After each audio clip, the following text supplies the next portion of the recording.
Brett Cooper, welcome to the show. Thank you. Happy to be here. I'm happy you're here. We got a lot to dive into. You ready? Yeah, for sure. Anything off the table? No. All right. How's it going independent? It's awesome. I'm having a ton of fun. Are you? It's very freeing. Is it more challenging than you thought it would be?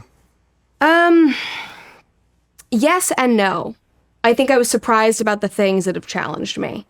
Because I knew going into it that there was a lot that I didn't know that other people had managed and that I didn't have a hand on. And that was one thing that I never really loved, was that I didn't completely have a hold and a sense of everything that was going on in terms of my career and brand. So weird to talk about yourself as like a brand, but sort of how it ends up being. And so it's been really nice to dive into that. But of course, there's a learning curve with that. But it's been very freeing.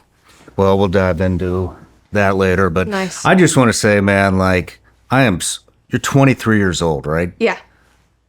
Very sharp 23-year-old. And I just have a ton of respect for you. I don't dabble with the Gen Zers much. I don't get the opportunity, but you know, I've been stalking you for a little bit. Sounds kind of creepy, but no, like, you know, I saw, you know, obviously the transition from Daily Wire and kind of disappeared for a minute, and you popped back up, and like you got spunk in your step. You're crushing it, man. And Thank you. It's really like, I got a ton of respect for people that can walk away from, you know, something where everything was handed to you. Maybe not handed to you, but I mean, everything was taken care of over there. And now, like, you're tackling this thing head on, and it's tough, man. It's tough. It's a tough business. And I just want to say you're doing amazing. Thank you. Like, I wish the best for you. Like, it's Thanks. really cool to watch your journey. But It's been rewarding thus far. yeah, I mean, you came out with a big bang. Yeah. And that's cool. Everybody starts off with a introduction here. So, Brett Cooper, you're a conservative and cultural commentator who has captivated audiences with your sharp insights and relatable perspective. You're a former actress who brings a unique blend of entertainment and politics into your audience. During your nearly 3-year tenure at the Daily Wire, you amassed 4.5 million subscribers as the host of the comment section with Brett Cooper. You're the host of the Brett Cooper Show now, where you tackle current events, cultural issues, and personal stories. You've attracted over 1 million subscribers in just 1 month. You're a voice for Gen Z, challenging the status quo and sparking conversations on topics often overlooked by the mainstream media. And you live on a farm here in Tennessee with your husband, and your 1-year anniversary is next week, correct? Yep. Congratulations. Thank you. Congratulations. So I want to do a life story on you. Okay. I know there's a lot there, especially for a 23-year-old, man. You've been through it. And there's a lot of depth that I don't think you've really gone in depth on a lot of this stuff on other podcasts. So Very rare. Yeah. I want to be the one. I want to be the Sounds one good. that gets it. That's what my husband said last night as we were leaving dinner with you guys. He was like, "This is the podcast to talk about that stuff." And I was like, "I know. That'll Cool. be good." Yeah. Are you nervous? No, not at all. I love talking about You this think stuff. you're going to get emotional? Probably. Right on, man. Good. That's what I we cry do here. easily. It's like a therapy session. I know. And I loved therapy. People rag on therapy a lot, especially on the right. And I sort of do, and I think people like overuse it. Mm-hmm. It was incredible for me. And When did you start therapy? I was like 14. 14 years A old? lot of shit going on. Yeah, I know, man. I had to work through it. But no, but I think that's the thing that, not to go completely off topic, but there was a time in my life when I needed it, when there was so much going on that I couldn't comprehend, and I didn't have the tools to navigate through. And so that's why I sought out help. And I went through a few different therapists trying to find somebody, and I found somebody who was, yes, very empathetic and would listen, but was solutions focused, of like, this is how you navigate this. This is what you need to say to this person. How do we better your communication so you can get what you need in this very, very chaotic family structure that you're living in? Like, it was giving me the tools I needed, so I didn't need to go forever. Like, I got through that period, and I got to a point where I was like, I don't need to go trauma dump every Thursday afternoon. So I haven't been back. And I've wondered if there was You don't go today? Mm-mm. Interesting. Yeah. Last year I thought I might need to. I think I need to. I've been kicking around the idea of going back. I haven't been in probably 7 years, I think. Yeah. If you find a good person, again, somebody that's not an enabler, which I think is hard to find. You look up like therapists in Nashville, and the first person that pops up is like the person who is in Matt Walsh's What Is a Woman? And you're like, oh, fuck. Like, you're not who I want to talk to. But if you find, again, a good person that is focused on providing you tools so that you can make your life better, because they can't change your life for you. Yeah. But if they help you break down the things that are in your way, the things that are out of your control, that give you a set of tools so you can move forward, that's an incredible, whether that's a therapist or a life coach or just a mentor in your personal life, in your church, everybody should have something like that. Yeah, a lot of times I think people just break it down themselves. Yeah. Just hearing yourself talk, you realize Journaling, how insane you are, and and work through a lot of those issues yourself. But yeah, I think about going back. I mean, with the rise of the show and just a lot of people coming at you, it can be enraging. Yeah. And that's something I'm kind of working through. But you dealt with that at a young age, and I want to talk about that later too. Sounds good. So, but we have a couple things to knock out here. So I have a Patreon account. You know that. I do. Where's your subscription network? We have our own. BrettCooper.com? No, it's called Cooper Confidential. Cooper Confidential. Nice. Yeah. What do you do on there? I do a weekly advice video. Do you remember like Dear Abby in the newspaper? Yes. I was obsessed with Dear Abby. And so I have people send in questions because a lot of the times when I get emails from people, it's like, I'm having trouble figuring out something in a relationship or with college, or I know that you've dealt with this with your brother or your parents. Could you help me through this? So it's like these long, long questions that I've never really had the avenue to answer before, because I can't just email people back all day long, even though I would love to. So we open up the question portal every week and people send in their questions and then I answer them in just like a casual video. We just kind of work through them together, basically. So we do that, and then we have ad-free episodes, and then like a monthly subscriber-only newsletter that's much more personal stuff. So Nice. Yeah. Well, this is from John Wallace. Okay. Could you comment on the current state of conservative politics now that the new administration is actively making changes and disrupting the liberal agenda? And then there's a follow-on. Is there more unity, or is there behind-the-scenes drama and power grabs occurring? Oh, gosh. Unfortunately, I think it's the latter. Because I think that was actually my first episode that I did on the new show was sort of about that. I think that we are being very sore winners, unfortunately. I think the right is so used to losing. And we talk about a victim mentality all the time of, the left victimizes themselves. But we've been in a culture, it's like the perfect culture for nonprofits where it's like, the left's getting us, donate now, whatever. Like we've just been in that mindset that I think now that we've won in such a massive way and we've won culturally, I think everybody was just like, oh, we don't even know how to function. So I have a lot of hope. I'm really excited about almost everything that Trump is doing and his cabinet is doing. I love the people involved. I love RFK Jr. I'm a massive fan of Tulsi. I know her, as you know her in our personal lives. I just think that she is one of the most magnificent people. He's surrounded himself with excellent individuals. Feels very different than 2016. So in terms of the administration, I feel really, really strongly in a positive way. But in terms of this weird industry of right-wing commentators and whatever, you go on X, I'm like, oh, can everybody just chill? It's crazy over there. So I think when you get out of there's a lot of X that does feel like the real world, but I'm also moms in Minnesota aren't caring about this stuff. Random people just like trying to get through life and hoping that gas prices are going to go down. Like they're not seeing our infighting. So, I think it's a double-edged sword of, I feel a lot of hope in terms of where politics are going. And I hope that the right can get their act together and stop like pointing fingers and. Yeah, it'd be great to see a little unity. I mean, people are just so far apart nowadays, you know, but Yeah. but I think a lot of people are exhausted from it too. Yeah. I know I am. Yeah. I'm so fucking tired of politics. Yeah. I can't even.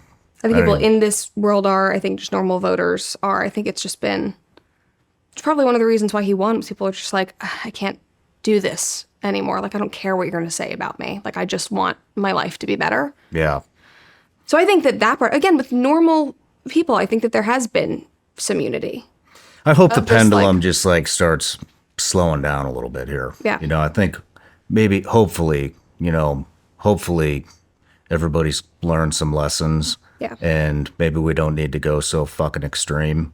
And yeah, that would be amazing, but probably way off. But probably wishful thinking. But so everybody gets a gift. Oh, I'm so the excited show. about this. Yep. So there they are. Oh my gosh. The magnificent Vigilance Elite Gummy Bears, I legal cannot in all 50 states, wait. made here in the USA. I can't wait. I'm so bummed because I wanted to bring you a gift because I know that you give people your gummy bears, so I gave you your gift last night. So for anybody watching, I gave Shawn some of our chicken eggs and one of our duck eggs. Because we We get ate those this morning. We didn't eat the did? duck egg yet. I know that one's special. But we did You gotta eat- have like a special omelet for that or something. Thank you. Thank you for those. I'm just going to say it. So Yeah, you got this cookie idea. I know. You got to do it, man. I know. You got to do it. I desperately want to have cookie company. Would crush it. It would people love food, man. I know. You got to do it. I love food. I mean, it's like yeah. Yeah, your husband was telling us at dinner last night you like the cookie monster over there. 6 cookies in one sitting. Amazing. Yeah. But all right, so let's dig in. Yeah. You ready? Let's do it. So you grew up in Chattanooga, right? Yeah. Well, we moved around a lot, but I call Chattanooga. I split my hometown depending on how I'm feeling about it between LA and Chattanooga. But I was born on an island in Washington State called Orcas Island off the coast of, it's in the San Juans, so out past Bellingham. And my family just randomly moved there. My brothers had gone to summer camp there for many years. And I think that's one of those places where you're either seeking something or you're hiding from something, basically. And I think my parents' marriage was never really strong. My dad was very unhappy and they just needed to like escape. So they went to like the tiniest island possible. It was like idyllic. In hopes that would fix things. And so that's how we kind of ended up there. So they were there for 10 years. My brothers are 12 and 14 years older than me. So I was born at the tail end of that stint. And I think then they kind of outgrew it. And my brothers the education system wasn't great on the island. And my mom had tried to homeschool them because she ended up homeschooling me. But I think every kid is different and homeschooling just wasn't really Why were your working. parents not happy? They're very different people. Incredibly different people. They were friends my mom had a previous marriage. So my brothers and I have different dads, and he died of brain cancer when they were very, very young. So I Wait think a minute. Your brother's dad died of brain cancer when they were very young. Mm-hmm. How young? like 3 and 5, maybe. Shit. Yeah, it was. So we have my oldest brother Chase, and then 2 twins. So my mom had tiny children and a terminally ill husband flying back and forth between Mayo Clinic. It was awful. Damn. And I think his brain cancer made their marriage very hard as well. Because everything obviously just flips. And so he passed away, and my mom is chronically efficient, I would say. And she was like, well, my sons need a father, and I don't want to be alone. And she had known my dad in college, and they were good friends, and he's a wonderful guy. He's very sweet. But they're very different people. And they dated for a short amount of time, and it was always long distance because he was in North Carolina and she was in California, which is where she and her first husband and the boys lived. And so they didn't spend a ton of time together. I think it was very like rose-colored glasses.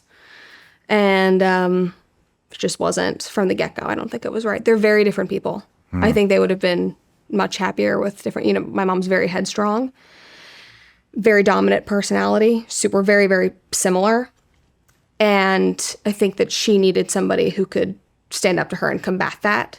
It's like when I met Alex, who was my husband, it was like I'd finally met somebody who was like a sparring partner of mine, who wouldn't like put me in my place because that sounds bad, but who was willing to like push back and go, no, you are in the wrong here. And here's how you could be better. And I could do this. Like I was so used to being able to do that with other people, and to have somebody who was not going to be a pushover basically, and would be willing to debate things with me and discuss really like heavy and interesting subjects and wasn't intimidated by me in the slightest.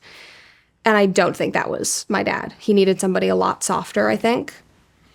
And my mom needed somebody who was probably more dominant. And so I think it was just always very out of whack. Like we talk about, masculine and feminine traits and finding that in a marriage and a relationship.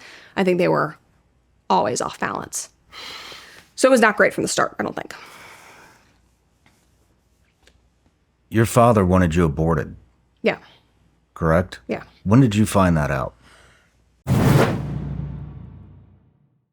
While we may have won this election, the fight to restore a great nation has just begun. Now is the time to take a stand, and Patriot Mobile is leading the charge. As America's only Christian conservative wireless provider, Patriot Mobile offers a way to vote with your wallet without compromising on quality or convenience. Patriot Mobile isn't just about providing exceptional cell phone service. It's a call to action to defend our rights and freedoms. With Patriot Mobile, you'll get outstanding nationwide coverage because they operate on all 3 major networks. If you have cell phone service today, you can get cell phone service with Patriot Mobile with a coverage guarantee, but the difference is every dollar you spend with Patriot Mobile helps support the First and Second Amendments, the sanctity of life, and our veterans and first responders. Switching is easy. Keep your number, keep your phone, or upgrade. Their 100% US-based customer service support team will help you find the perfect plan. Right now, go to patriotmobile.com/SRS or call 972-PATRIOT and get a free month of service with promo code SRS. Switch to Patriot Mobile today and defend your freedom with every call and text you make. Visit patriotmobile.com/SRS or call 972-PATRIOT. Want to help optimize your life? Bond Charge is a holistic wellness brand with a huge range of evidence-based products designed to help you perform better, and they've got your wellness covered. My wife tried their red light face mask, and it has been a game changer. It's now part of her nightly routine, and it could help you with reducing wrinkles and wound healing. Just use it 10 to 20 minutes a day while you're winding down. Their mask can help remove sleep-disturbing blue and green light, offers both near-infrared and red light in one device, and has zero EMF radiation or flicker. Plus, it's lightweight and comes with a 1-year warranty. Bond Charge ships worldwide and has incredible products like EMF protection gear and infrared sauna blankets. There's a 12-month warranty on their red light therapy devices. Ready to feel better? Go to bondcharge.com/SRS and use code SRS to save 15%. That's BONCHARGE.com/SRS and use the coupon code SRS to save 15%. These statements and products have not been evaluated by the Food and Drug Administration. These products are not intended to diagnose, treat, cure, or prevent any disease or condition. Oh gosh. Probably when I was 15 or 16. 16. How did that come up? I was living in LA as a child actor.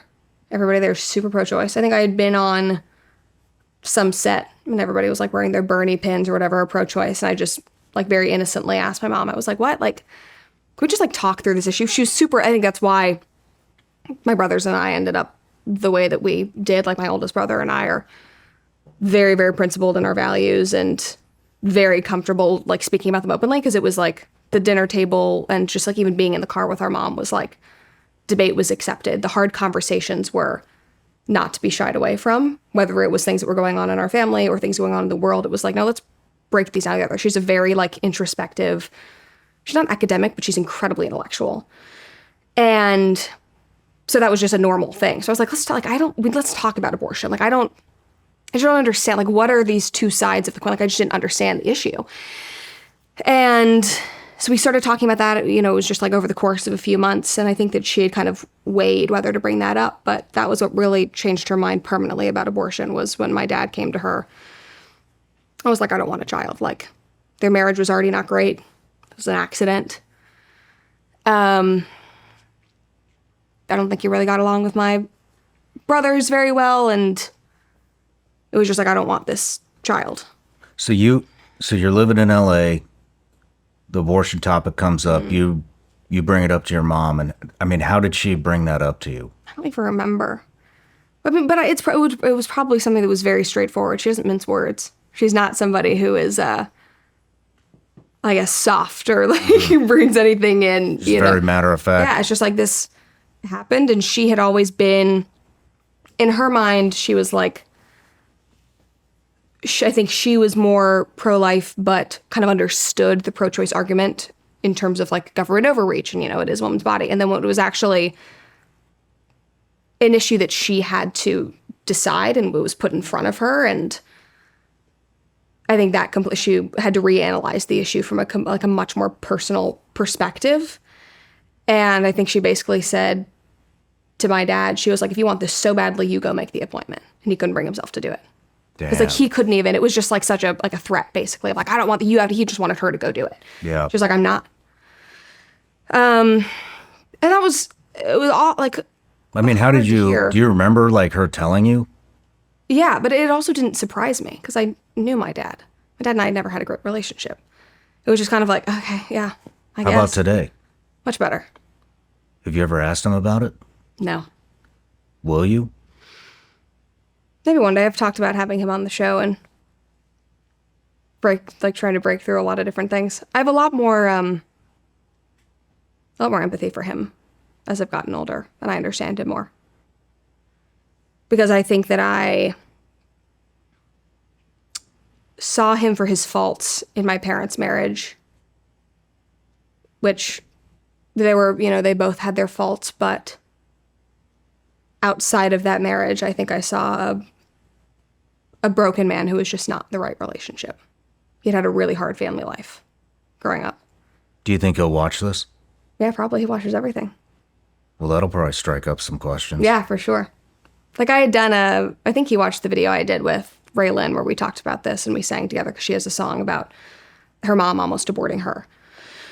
So I believe he watched that, but... And it's never come up? Mm-mm. How often do you talk to him? Every month or so. I definitely still have some boundaries up, for sure. Mm-hmm. And I think he does as well. But I think one of the greatest parts of growing up is seeing your parents as humans with their own childhood, their own baggage, God, learning so much about, like I knew what my mom had gone through as a mother of losing a husband. One of my brothers died at 17 years old, going through a really, really bitter divorce and being in a very unhappy marriage. When my other brother now has schizophrenia. I mean, she's just been like hit after hit. Her like joke is like was like Genghis Khan and like former life, like what happened. But seeing that, but then understanding things from her family and her past of like you see this full human being that as a kid you can't comprehend. Mm-hmm. And I think I got to start seeing that at a younger age because of her honesty and her transparency. And even her honesty about my dad of things that he wouldn't bring up, but of her comfort in being able to say, XYZ happened. It's not really my story to tell, but, this happened with your grandfather and your dad. And he went through that. And being able to, like, see that at, 17, 18 years old was like, oh, God, okay. So this was not the right marriage. This was a hard childhood. And this is somebody who has really been lost. I don't think has ever found, like, true fulfillment. And I look at him and I'm just like, I just want to give you a hug, basically. And it's really helped our relationship. And the other thing, too, that I never expected was marrying Alex and bringing somebody into my life who didn't carry the baggage and the weight of growing up in this environment and didn't experience the heartbreaks and didn't experience feeling let down, didn't experience growing up in the shadow of schizophrenia and death and divorce, and was able to look at my dad as just a human and who was able to find him so endearing and funny and kind. And then being able to see him through my husband's lens of like picking up the phone every time he calls and being like, "Hi, I just talked to Mike." Wow. I mean, and that's made me so much better. I mean, it's pretty amazing. I want to dive into all of it, but yeah. It does sound like you had a really tough childhood, and a lot of the stuff we spoke about at dinner last night. I mean, a lot of people don't get out of that. It just carries on from generation to generation to generation, and somehow, you broke through it. You're obviously a very strong woman. But what did your parents do? What did your mom do? She's a stay-at-home mom. She was a stay-at-home mom. Mm-hmm. And your dad? He worked in finance, and not finance in any kind of like really cool or, very, well, he was a banker at a local bank in Chattanooga doing nonprofit stuff. And I don't think that's ever what he wanted to do. He was good at it. Mm-hmm. But I think that he would have been a great professor. He's super academic, very esoteric. So I think that's probably also, there's such a lesson in, I think I learned a lot from watching him. There's such a lesson in that of, you don't have to love everything about what you do, but if you don't find a sort of fulfillment and passion in some sort of your life to fill that void and to fill that cup, you're always going to be searching and you're always going to feel lost and you're always going to, substitute it with other things and other vices. And so I think there's often people kind of joke about the cliche of do what you love, but it's if you don't have some kind of if you don't feel like what you're doing is important or it speaks to some part of you and you can't identify that, then you have to find it in some other part of your life. And if you don't have both, I think that's what I watched with him, where there was it wasn't in his career, it wasn't in his personal life, he wasn't happy in his marriage. Our family was a mess. Yeah. Yeah. Trapped. Yeah. What were you into as a kid? Everything. I basically did everything because I was homeschooled, so had the time to do so many things. So I was obviously into theater, and I was a dancer, so I did ballet, was a competitive gymnast, did community theater, singing lessons, was super weird and outdoors. I was the homeschool kid that was sitting under the tree, looking at leaves and digging holes with my hands. And where we lived on 5 acres, 10 acres in Chattanooga. Had a Save the Earth club in second grade, and because I was homeschooled, there was nobody in it. Nice. It was just me and one other friend. My whole family sails very randomly. My dad grew up in North Carolina, so he would sail, and then when we lived on the West Coast in Orcas Island, my brothers learned how to sail, and so I would go on the Tennessee River at our tiny little boat club thing, where they would have tiny little kid sailboats and opties is what they're called. So I would sail. I rock climbed. Chattanooga's a huge rock climbing town. How much did you guys bounce around? So we went from Washington to Chattanooga, and then when I started acting, we bounced around. Okay. And so I was I just fell in love with it. And my mom was very against it, but I also think she saw kind of an out, a way to escape her life in a way.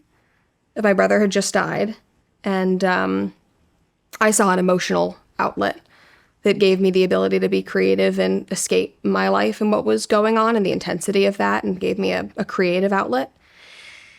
And I just kept wanting to do more. I was I would go on, I wasn't allowed to have a computer, but I would go on her desktop and be Annie, auditions nearby, and I'd be there's one happening an hour away. I want to go do this musical. And so we would go audition. My mom would drive me an hour plus to rehearsals and to shows.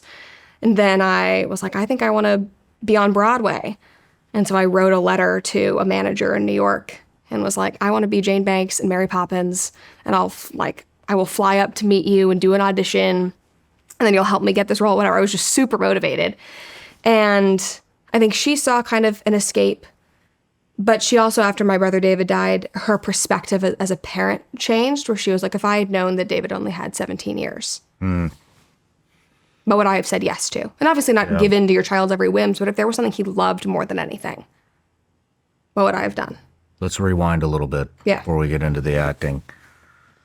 So you moved from Washington to Chattanooga. Mm-hmm. How much older were your brothers than you? 12 and 14 years. 12 and 14 years.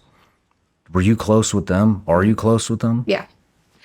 I was never super close to my oldest brother, Chase, because when I was born, he was already going off to boarding school. He knew he wanted to be in the military. So he went to the Marine Military Academy in Texas, because the Marines don't have a college, but they have a high school.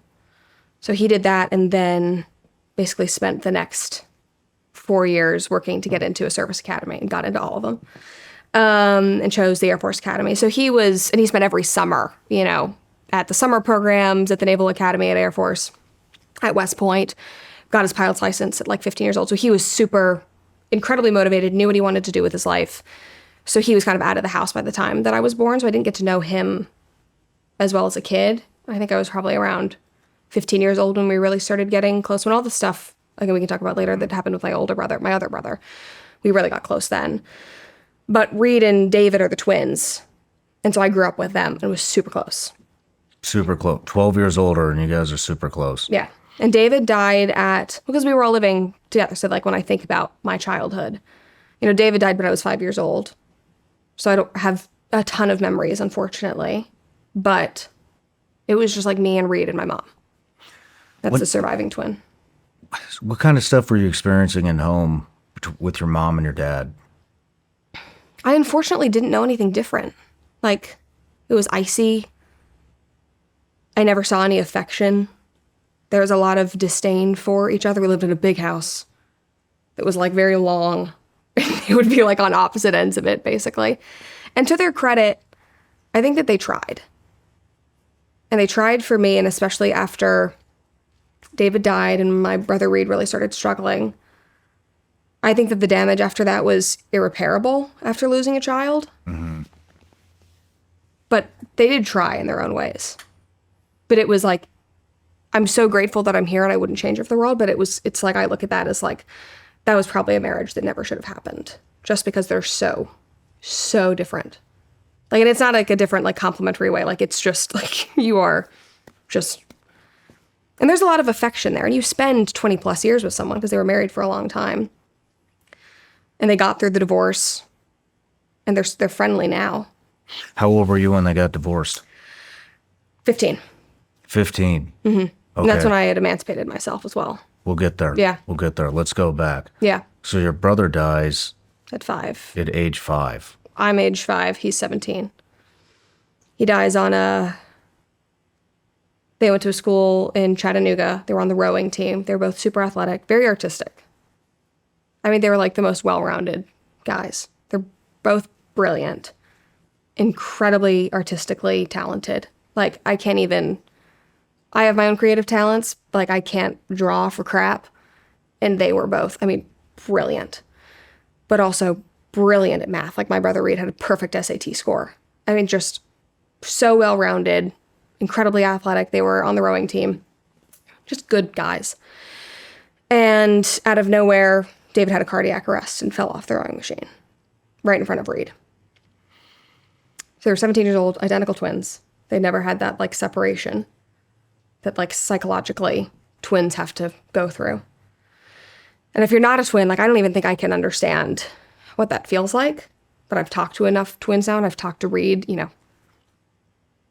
17. I think we're going into the 18th year since David has died. So he's now been gone longer than he was here. And I've spent enough time talking with Reed throughout that period of, like, they were still one person. They had done everything together. And he watched his brother die in front of him. There were no defibrillators in the gym. There was nothing anybody could do. He was basically dead on sight. And it was Valentine's Day in 2007. And yeah, it was, that changes the family forever. And there were so many different, it's like grief is such a patchwork, like a quilt, in my opinion, because everybody's perspective and journey is different. My mom's journey was completely different than my dad's. This is not my dad's biological son. He never adopted my brothers. They had it was very tense. Like, the week before David died, my dad and David had a huge blowout. David even went to my mom that week and was like, "Why are you still in this marriage? Like, this doesn't work." I think she had a ton of regret over that. And so my dad's journey was completely different. I think just because he wasn't their biological father, he had spent 14 years with them. Mm-hmm. It was very different than my mother's. Reed's journey as a identical twin was completely different, something that none of us could ever understand. My older brother, Chase, had a completely different journey that I don't even think I really know much about. He's military. He's like, closed case, done. And he was far away at the time he was in college. Then mine was completely different than anybody else's because I didn't know him. it did. Like, I have these memories of things we would do together, and we would wake up on Saturdays and he would make me waffles and we'd go like ride in the car together and that kind of thing. But my grief was like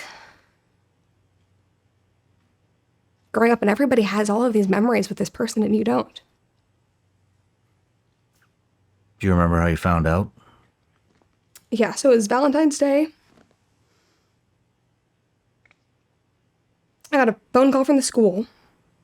And again, that's like my mom is I truly think it's one of the best things she's ever done in terms of raising us. She was so honest.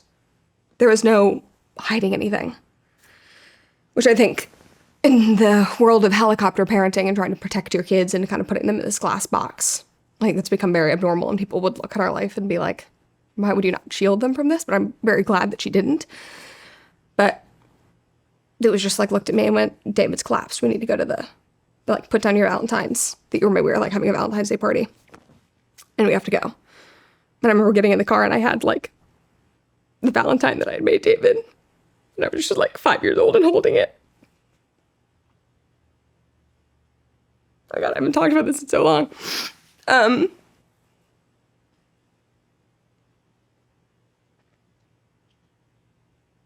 I watched all of it. We got to the school as he was being put in the ambulance.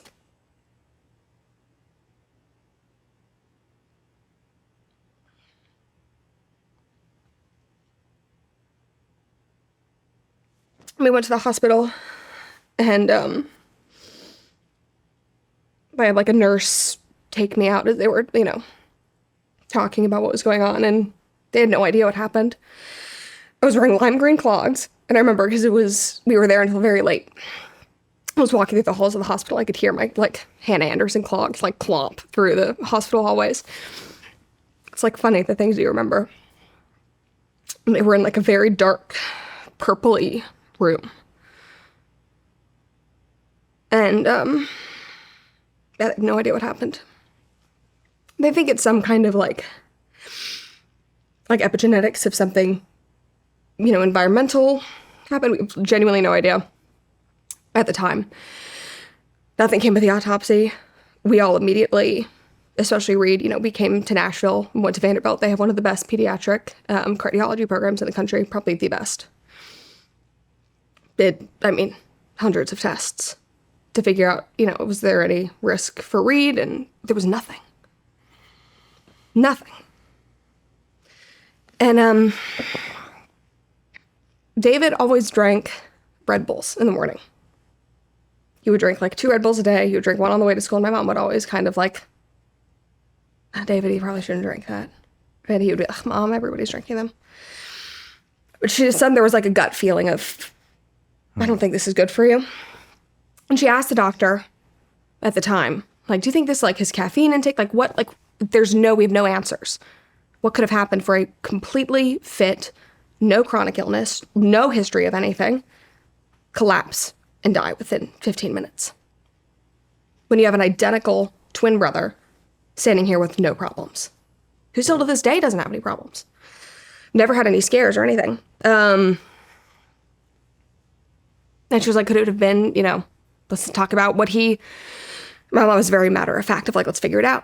Like what happened? We need to, obviously like prevent this from happening to any of the other kids. She brought up the Red Bull and they like laughed at her. And last year a study came out over like from the last 10 years about the cardiac effects of drinks like Red Bull. Shit. And so that's just like one thing. But again, they threw around something called long QT, which is a rhythmic condition, which I go in for like EKGs and testing. We all do. I don't know if Chase still does, but every 5 years or so, we'd go in and I'd get routine testing, and they noticed something a few years ago. So I came back up to Vanderbilt. We did all of that, but it was nothing worth really addressing. But I monitor my caffeine intake for that reason. I kind of always, I look for like defibrillators in rooms at gyms and that kind of stuff. But nothing serious. But that long QT, that was just kind of a shot in the dark of like, maybe it was that. And that can be just spurred by environmental things. So yeah, that's completely out of the blue. What did the Valentine say? I think it was just Happy Valentine's Day. Like, love Brett. To David with a little heart. It was a lollipop. It was one of those ones you get at the store where you have the little note that like sticks up on it. I still have it. You still have it? Oh, yeah. I had a little book that I made him after the fact. My mom was, again, she's so intentional about everything. And she faces it head on. Which I think when you were in the fog of grief, I look back and I'm like, wow, you did this. But if she knew, even at that time, that like my experience was going to be so different than everybody else's. And so she, you know, put all these little papers together and made a booklet. And she was like, I want you to draw out your favorite memories with David. She knew I would forget them. So I have this whole little book of like my terrible stick figure drawings of, you know, going skiing and, you know, making waffles in the morning. And I would love when, you know, David would be like in the car with me and he would like play Float Rider or whatever. And like, so I have all those written down. And she has those in her house that I can go back and look at. But I'm very like, she knew even at that point that it was going to be a very different journey for all of us. And I think that she handled mine very, very well. And I, you know, she ended up running a grief organization for many years called Compassionate Friends, which if anybody out there has experienced the death of a child or sibling, is an incredible organization that is just about the death of a child. There wasn't a chapter in the Tennessee region, and so she created one and ran it. And through that, I met kids that had been in a very similar situation as me, where they lost somebody that was older than them.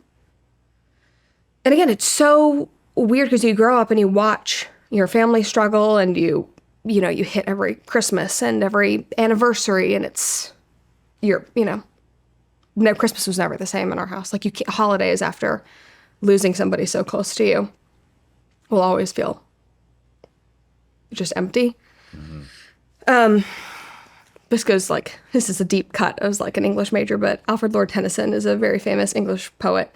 And he has a very, very long poem. It's basically a book called In Memoriam that tracks his experience through grief after losing his best friend.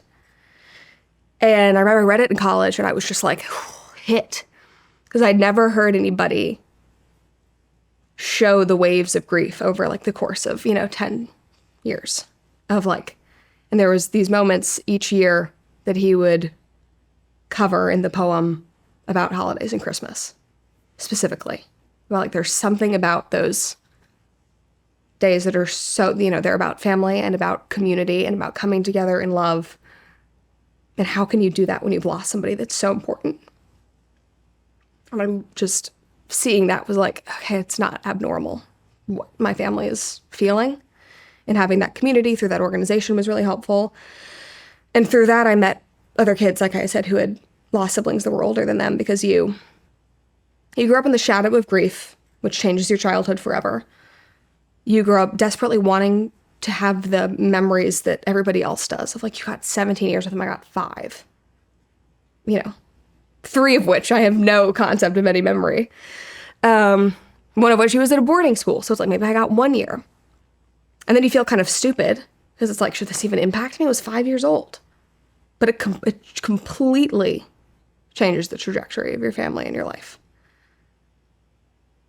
And then I was literally, I almost said subconsciously, but it was much more tangible than that. I didn't think I was going to live beyond 17 years in 1 week, because that was when he died. Wow. His birthday was February 7th.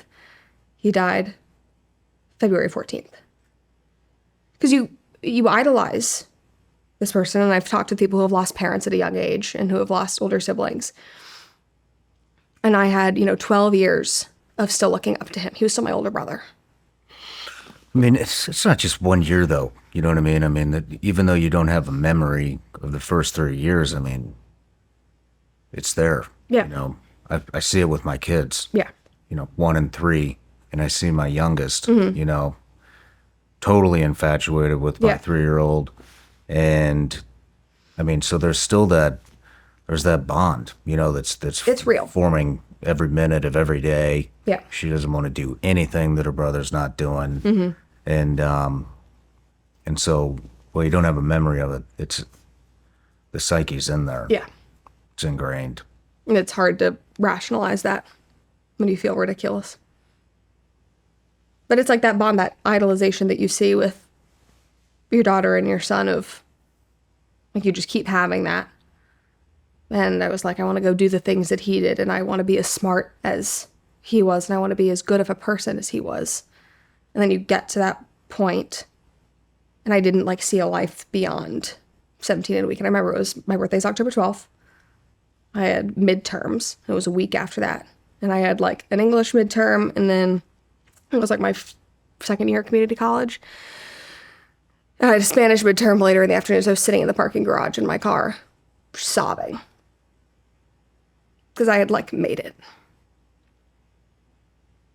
I felt so guilty. Man.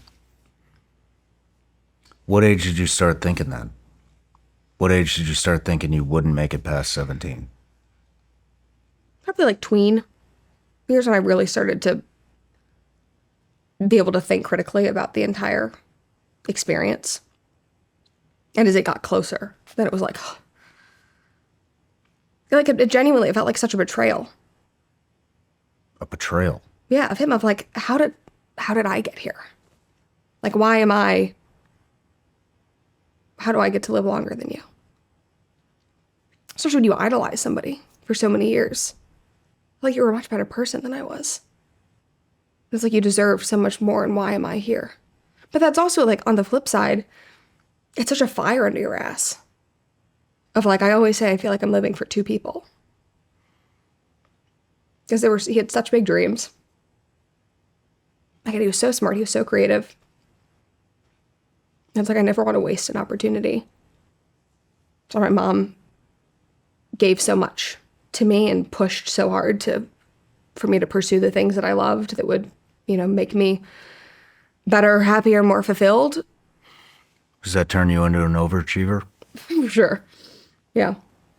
We're doing pretty damn good. I know, yeah. I don't even think about it as overachieving. It's just like, just don't stop. Push it to the limit. Yeah. Well, I mean, we have this is a huge veteran audience, and a lot of kids, that have lost parents, lost siblings. Yeah. I mean, what advice do you have for them? Especially the young kids. I've seen it. Yeah. I've seen my friends die, and I've seen their 5-year-olds show up to the casket with an American flag over it. They don't know what's going on. No. I think... Or maybe they do. But I don't think you understand the magnitude of it until later. You understand the magnitude because they're gone. But as you get older, you realize the magnitude of what that means for the rest of your life and what you'll carry. So I think that would kind of be the advice, is just know it will never go away. And that doesn't have to be a bad thing. It's just like, I think people think of like, oh, you're grieving, you're in mourning, and we would have, family, friends, and even people in our family who would say just like, I mean, literally somebody in our family told my mom, it's been 10 years, why aren't you over it? But you'll never be over it. And you can choose to let that cripple you, or you can choose to let it fuel you. You can choose to let it determine your life in a really negative way where you are constantly living in the shadow of this, or you can make a choice to live a life that's great in spite of it and in honor of them, which I think is the decision that I made pretty clearly at a very young age. Like, I remember at like 11 years old being like, I'm doing this for me and David. And be very clear about it. And I was probably like a chronically self-aware kid, which is very abnormal, but you make a very conscious choice. Because it's been 17 years and I still, on the anniversary of his death, was like sitting in the bank parking lot, just like crying a couple weeks ago. But it's also really special because you have the opportunity to never let somebody's legacy go away. be able to like speak their name and share their stories for your benefit, but for other people's benefit as well. And so, yeah, grief will change over the years. It will feel less all-consuming. You might go, when you're in the thick of it, I think my mom would say she never felt like there would be a day that she could get through without it consuming her. She can now. She thinks about him every single day. It drives so much of what she does. It drives the fact that she's never given up on my brother Reed, who struggles so much. But it changes, and it does get easier, and you learn how to cope with it better. But it will always be there, and so you should try to look for the beauty in it. And the other thing that she always said to me, starting from when I was very young, is that, grief wouldn't exist if we didn't love so deeply. And that's a blessing. You got to love. It's kind of like it's love that doesn't have anywhere to go anymore. So now you can choose where you're going to put it and what you're going to do with it. Do you believe in God? Hmm? Do you think your brother's watching over you? Yeah. I think of every time I see a cardinal. Do you know the idea with redbirds that they're... Oh, yeah, I know. Mm-hmm. When I drive out of our house, we live in the middle of, the backwoods. There's one spot where I'm driving out on this dirt road. And every single day without fail, even in like the season when cardinals should not be there, drives right in front of my car. How does that make you feel? Incredible. And it wasn't there all the time. Didn't see him a lot. Say him because I'm just like, oh yeah, that's David. Started this summer. I was really going through a hard time. Felt very lost. Was really questioning if what I was doing was right, and some career decisions that I was going to be making. And that's when I started seeing him, and I haven't gone a day without seeing him since. And what did that tell you? That I'm doing okay. Lean into your gut? Yeah. We did all sorts of things. My mom visited mediums. Right after, I haven't done that, and I kind of want to, but she did. She went to multiple mediums, like one in New York where you don't tell them or even his assistant like who you are or anything about you, and you go to this hotel room, and you would just like sit there. Just like talking about it is so weird. And both her first husband and David popped up. Are you serious? Yeah. And we're like, there's a 17-year-old young man here who wants to speak to you. I mean, it was like, I was actually just thinking about this meeting the other day. I was Googling, trying to see if I could find him. I need to ask my mom the name because I would love to go just do this. But yeah, she was able to speak to Don, her first husband, to hear from him. She had a miscarriage between the boys, I think, and I'm pretty sure that at one of the medium things that baby came in, said something. The lights just dimmed behind you twice. I saw that. I believe in all that stuff. Me too. I know it's real, man. There's not a doubt in my mind. Yeah.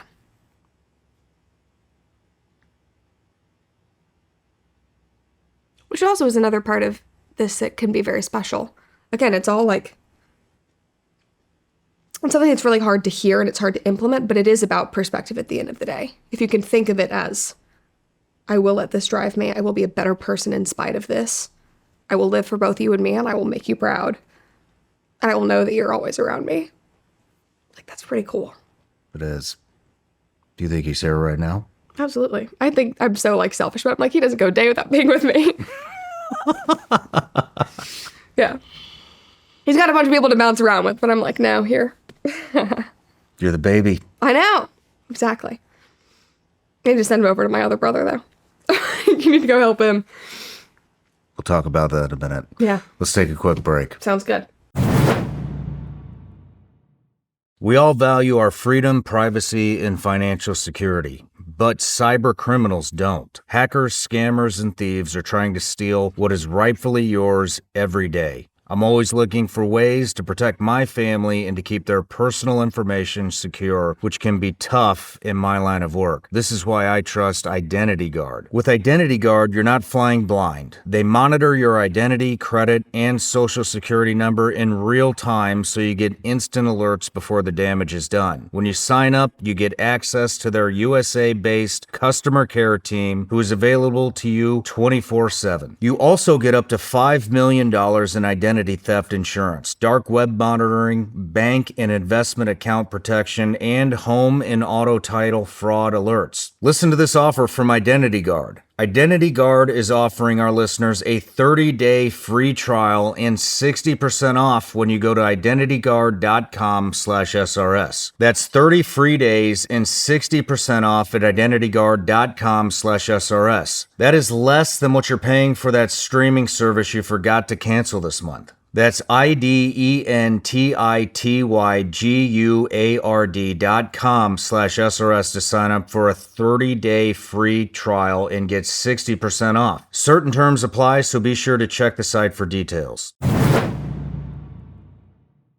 This episode is sponsored by Roka. Roka is a performance eyewear brand for people who want to invest in themselves. Roka manufactures premium sunglasses, prescription eyeglasses, and readers, and cuts all of their lenses here in the U.S. at their headquarters in Austin, Texas. Roka recently partnered with one of my favorite guests, Dr. Andrew Huberman, to launch a new line of glasses called the Wind Down Collection. Guys, I've tried these. You know I have problems sleeping. I absolutely love these frames and lenses. They're available with and without prescription and have a proprietary red lens that helps filter out short wavelength light. Short wavelength light is in pretty much all artificial light, and it's terrible for your sleep. Roka let me try a pair of these things, and I can feel the difference whenever I wear them. I wear them in the evening after the sun goes down. I pretty much start it at dinner, and I wear it until bed.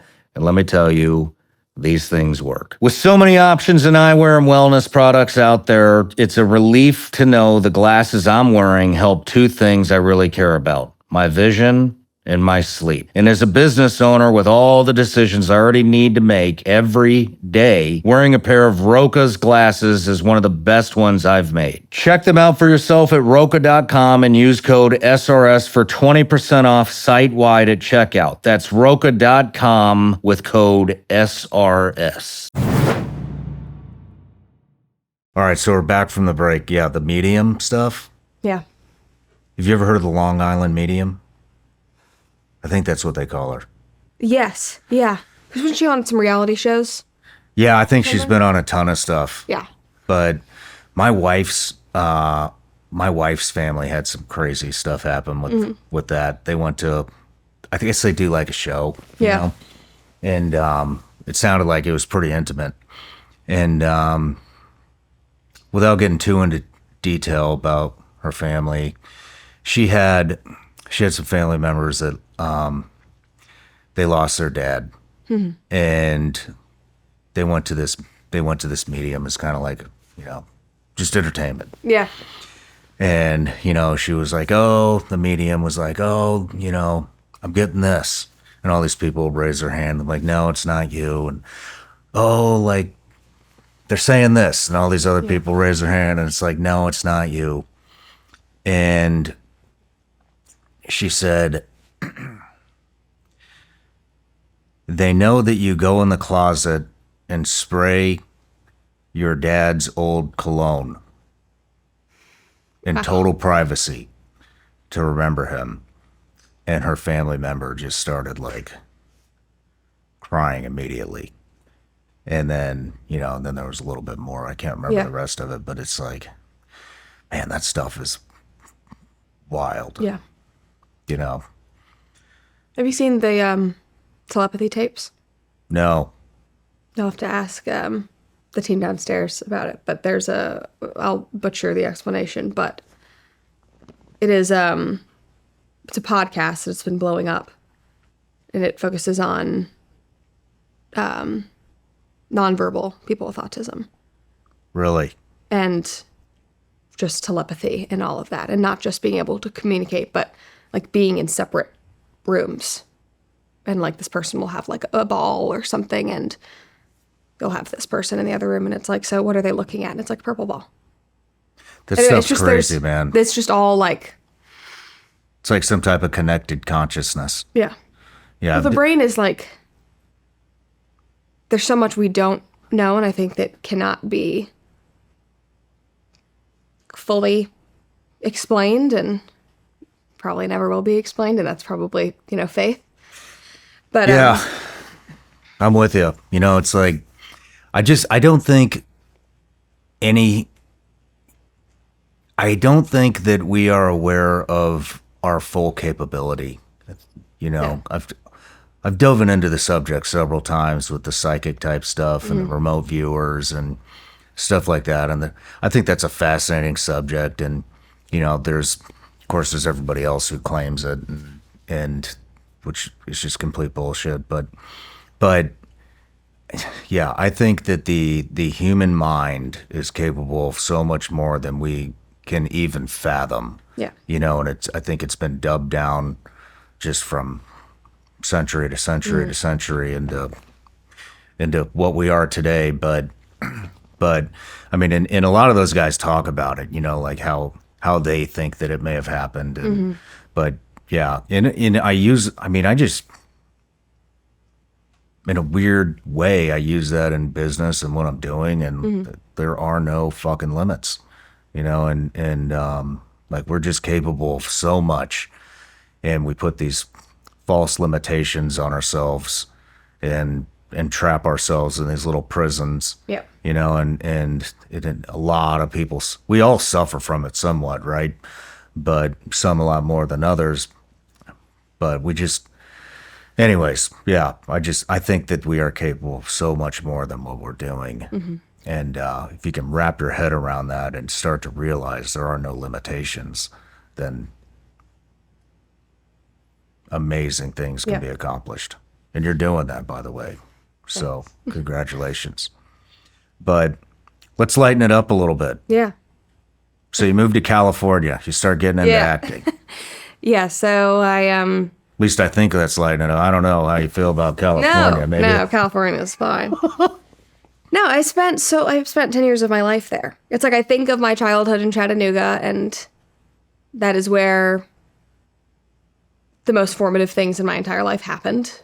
It's where I lost my brother. I mean, it's just like, I'm rooted there in so many ways. But my adolescence was spent in LA, and my mom was born there, and they had lived in California prior to me being born. They lived in Northern California. So in a lot of ways for her, it was just, going back home. Yeah, I started. I mean, that had to be a culture shock, right? Oh, completely. Going from Chattanooga, Tennessee I hated it.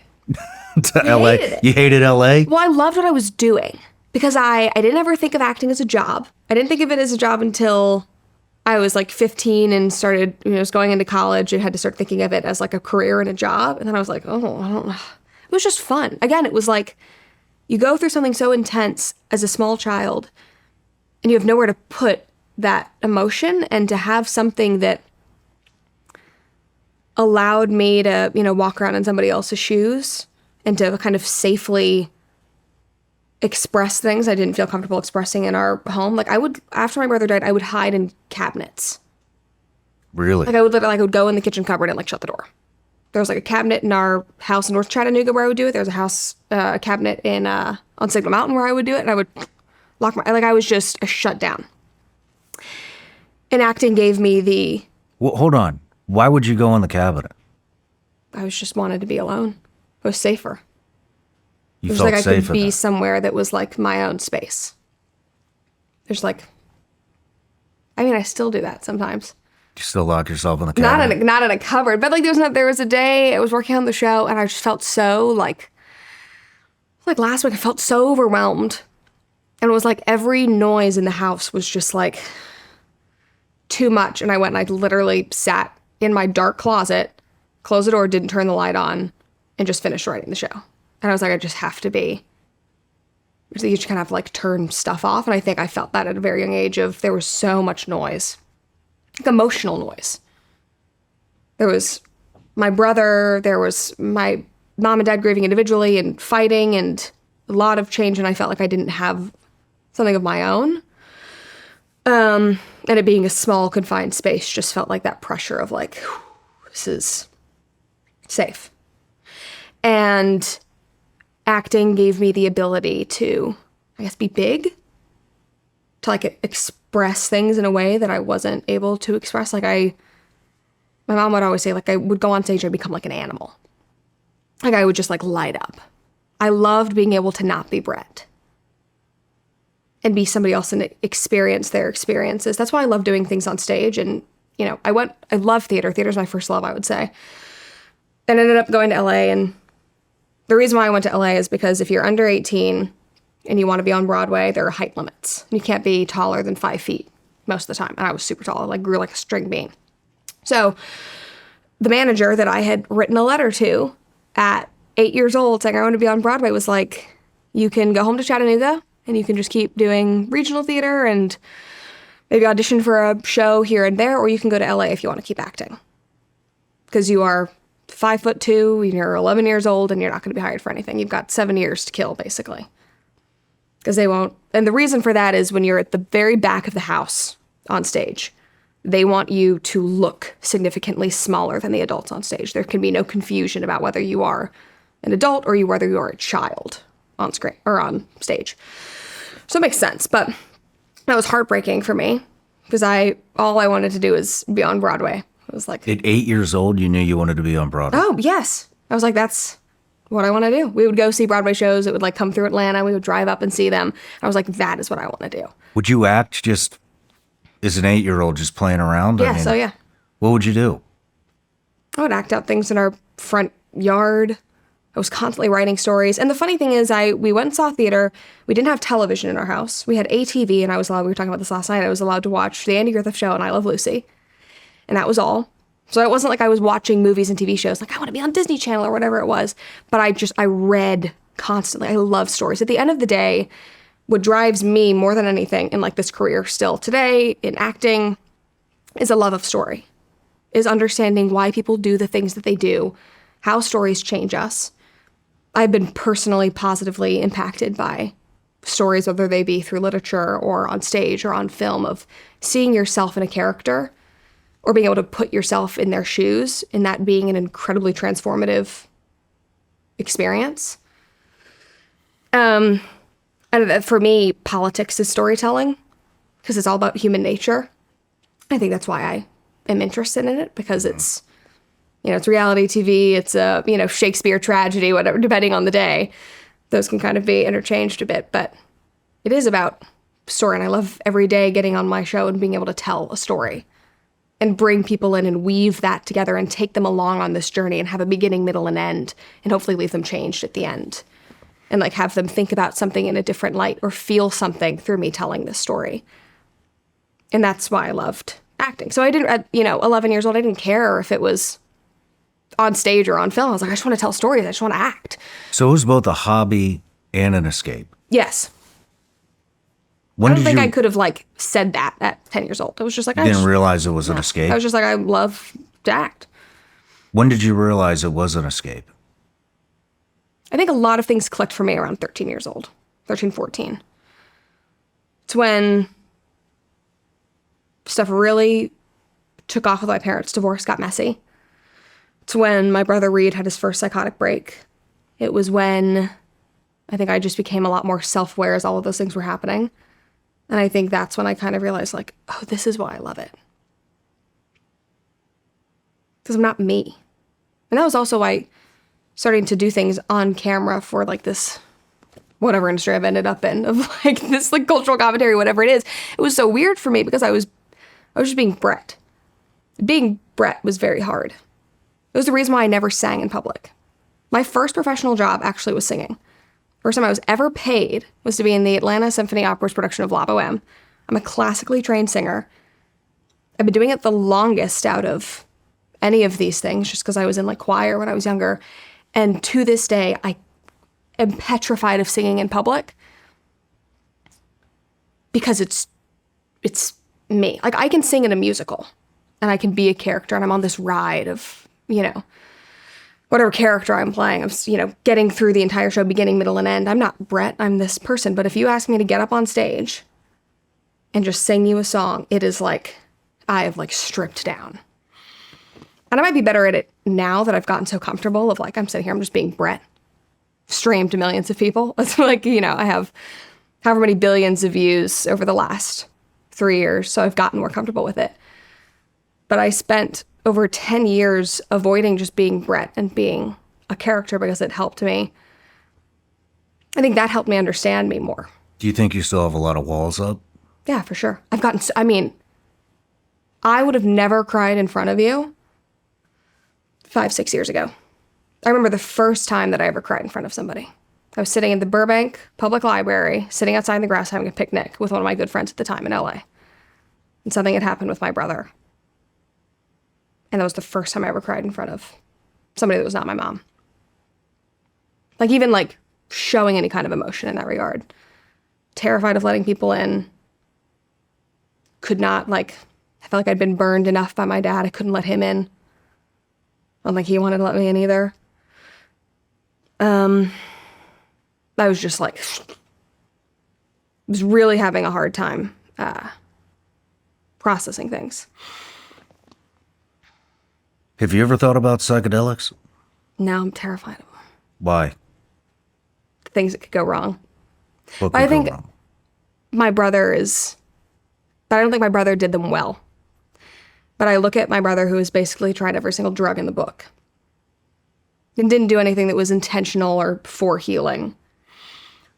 And so I think my impression has been tainted by that. But we were talking last night of maybe that would be good for him to go do something that is intentional and tailored for healing. Maybe it would be good for you. I know. What I did do though was, you ever heard of EMDR? Mm-hmm. And that was kind of and that's not even close to psychedelics, but that was probably the most transformative thing I ever did in therapy. I don't think and that was I wouldn't be able to be here having this conversation with you without that. Of tapping into things that I had never even considered processing or thinking about the way that they impacted me and my childhood. And there were so many things that I had forgotten that in doing that therapy, and I did multiple different kinds. I did the rapid eye movement, which is harder for me. What ended up really working are the eggs that they put in your hands that are little vibrating things, and you hold them and they go chicka, chicka, chicka, chicka, chicka. And that was super. It was I locked in immediately. And it was floodgates of everything I watched and saw, and even things that were relatively recent that I was, that was going on with my brother and his schizophrenia, of stuff that I just didn't consider, didn't time. It was so normal to me at that point. So that was... The thing about psychedelics is the walls completely come down. Mm-hmm. That's And scary. it is.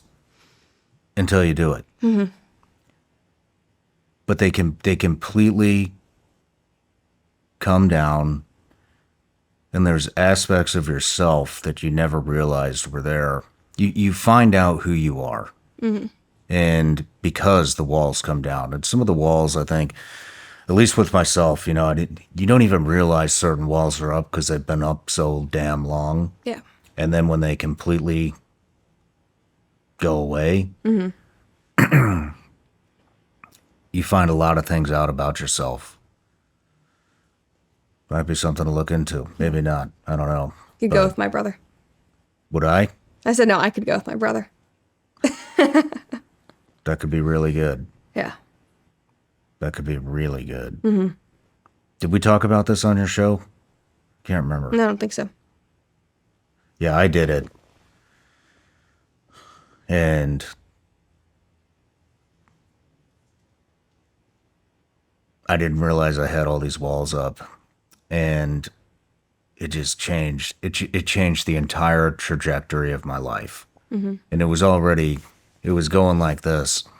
But with my family, with my wife, with my son at the time, I didn't have my daughter yet. And it helped me be more in the moment. It helped me be more open with my wife. It took a lot of the fear that I didn't even realize I had business-wise.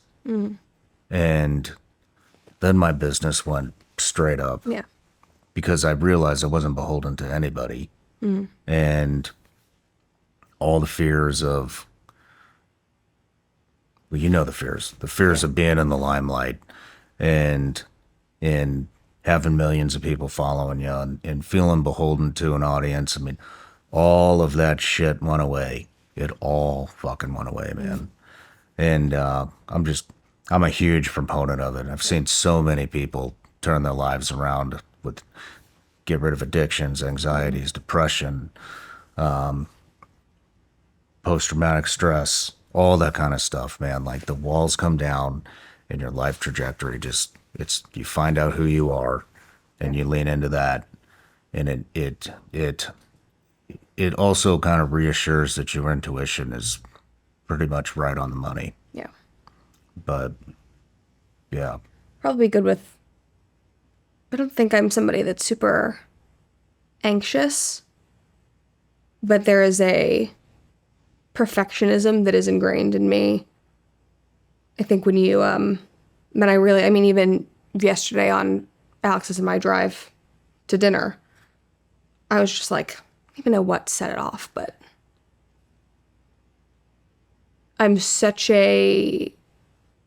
my entire childhood, between David's death and my parents' divorce, and my dad is somebody that desperately wanted to please and could never really please. And there was so much going on that I was constantly a peacemaker. And it's ironic that I do what I do, but rocking the boat in my personal life is incredibly difficult. I can stand up to people in business. I've done really hard things when it comes to career and business. I've taken a lot of risks. I put myself out there, but when it comes to like my personal life, there are like little minute things of where I feel like I'm going to let somebody down and disappoint them. That I allow myself to be a doormat because I'm so terrified of the repercussions of being too loud, and again, I think that goes back to acting of like, it gave me the opportunity to be big, to be 100% me, even though I was like playing another character. I went from being in this house where I felt like I had to be in this, like, I'd put myself in this cupboard, make myself small, so because everybody else was dealing with much bigger things. I was like, I remember thinking that as a kid, like, whatever I'm going through, it's not as important. Like, I was aware enough of that. And I just desperately wanted to keep the peace. I was like, if I can fix this situation, if I can just keep people, like, together and happy, and, like, we can just walk on eggshells, we can get through this, and maybe they won't fight, maybe he won't drink, maybe Reed won't do X, Y, Z. And I think I still carry that. And it's so ironic because I get online and especially 3 years ago when I was first starting, shared things were very controversial. I think now it's more culturally acceptable to talk about what we talk about and what I do on the show. But 3 years ago, it's like ironic that I carry so much weight and anxiety in my personal life. Like and that's why Alex, I'm so like, he's the greatest man I could not like let him be angry at me. Not even be angry, but just to like, oh, Brett, why do you, like, I was petrified. I couldn't like, I don't even know how to describe it. Like, I didn't even want to take one misstep. And I think another person would have seen that and kind of rolled with it and been like, great, she's going to do whatever I want. And he looked at that and he was like, that is inhibited. That's like a problem that you burst into tears and are hysterically crying at the thought of disappointing me over you burned chicken for dinner. And I was just like, because I had this person that I respected and loved so much already early on in our relationship. And I was like, you're just another person I can't let down. I can't let you down. And he was like, it's chicken. It's like, if you can't even, and that's probably the thing that my mom, in looking at our relationship, has had like the most gratitude for Alex for helping me with, is standing up for myself in family, in work. I don't think I would have done anything I did in the last 12 months without him. I don't think I would be as confident in my family and navigating the relationships and anything in my personal life without having that person who looked at me and went, that's really not normal. Like, what happened to you to make you think that this is so? But I still, like, I've gotten a lot better, but I still will just be set off. I had another, like, chicken incident the other day where I opened a package of chicken and it was mislabeled. And I was, like, had this recipe that I was making for dinner. And I thought it was one kind of chicken and I opened it up and it wasn't. And I was just like, oh no, it's all going to be ruined. And I, like, threw the package of chicken and I was like, oh my God, it's whatever. And he came home from the gym and he was like, what the hell have I, like, walked into? And I was like, you're going to, like, be disappointed. And then it was like 5 minutes later, I was like, oh, I'm doing it again, aren't I? The lights just flickered. And you hear that and you're like, but I'm in, like, the most loving, supportive relationship with the most, like, he's so even-tempered. It's one of the things that I love most about him. He's, like, unflappable. He has, like, had the most normal, healthy family. They're incredible. I love my in-laws. Then he met this girl who was, like, has been through all of this stuff, and he's, you know, absolutely undeterred and is so steady and never looked at it as, like, you're broken, you're whatever. It's just, like, this is... like, your life will be better if you... Anyway, so that's probably what I would... It's interesting. That would help me with that. Because you're overconfident. You know what I mean? Maybe not overconfident. You're very confident. The Brett Cooper that we all know is very confident. Oh, I'm incredibly... There's, like, nothing I can't do in my mind. Then behind the scenes, you're very self-conscious. Yeah. Which I feel like, to an extent, is, like, a healthy balance, because not the way that it manifests in, like, my very personal life, where I still am having to, that's such, like, a weird lefty, like, psychological term, but, like, unlearning those things, but I'm having to let go of that because I'm not in a relationship or an environment where that's going to hurt me anymore, or I'm going to feel any repercussions for that. I don't need to keep a boat steady anymore, and I still, like, will have moments where I feel that. So that part of it isn't healthy, and I know that. But I do think there's something to be said for when I go to work, when I turn on the camera, when I'm talking about the things that I care about, that I know are good for people, that I believe in, that I believe in truth, that my voice doesn't waver, that I have lofty goals for myself, that I think about my brother. I'm going to live for both of us. I want to do all these things. I'm never going to say no to an opportunity. I'm going to take a huge risk. And then, but I also go home and I know that I'm like, I'm not really the shit. I'm not the most important person in the world. I don't think that I am. I'm not in it for fame or power or money, whatever it is. I genuinely love what I do. I love telling stories. So I think there's an aspect of it that's, I think probably has helped me a little bit, but the self-conscious aspect of it certainly doesn't. You're a wise woman, man. I'm being serious, especially for 23 years old, but just in general, you're very wise. And, you know, it's super impressive to me that that's how you've taken your brother's death, is living for him. And I mean, this is something we talk about so much right here, because we talk about a lot of loss because of my background and a lot of the guest background being military, special operations. It's just part of it. And it's powerful.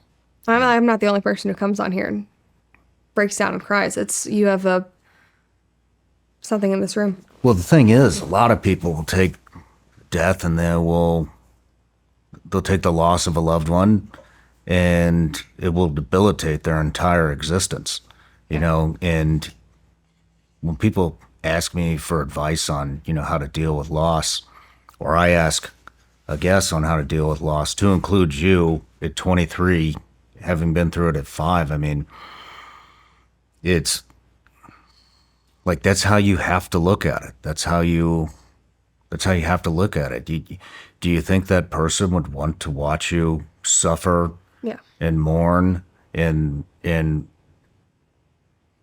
ruin your entire life out of grief? Mm-hmm. And no, man, that's not what they would want. They would want you to win. They would want you to live your life to the fullest. And so I think it's just amazing that you've already figured that out.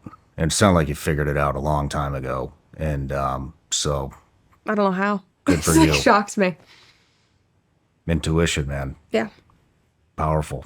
It's genuinely, thinking back, And now looking at kids that I meet that were, this age and looking at young people and knowing that at 12, 13 years old, I was tangibly thinking I'm going to break a cycle. That's weird. So, it's powerful, but it's like, I was thinking that already. It's not normal. No.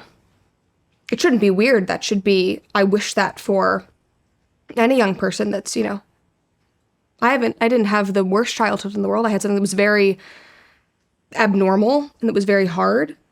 But I know that there are a lot of kids that have gone through far worse things and very different things, and we've all had our own different walks of life. And I think that there are some of us that see that as fuel and that are given the gift of being able to be like chronically self-aware or just aware of your situations to have that light bulb moment.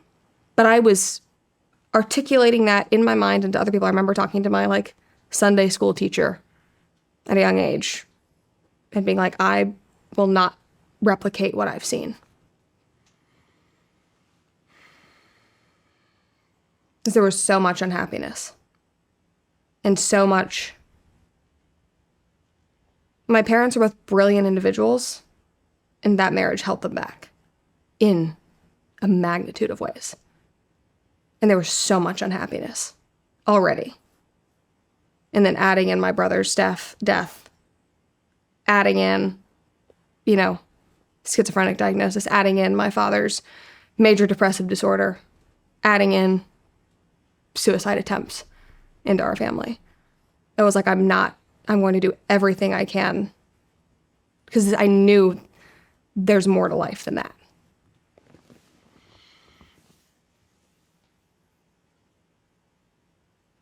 Did you go through family suicide attempts at a young age, or is this later on? No, I was young. Did you know that? Mm-hmm. What was the first one?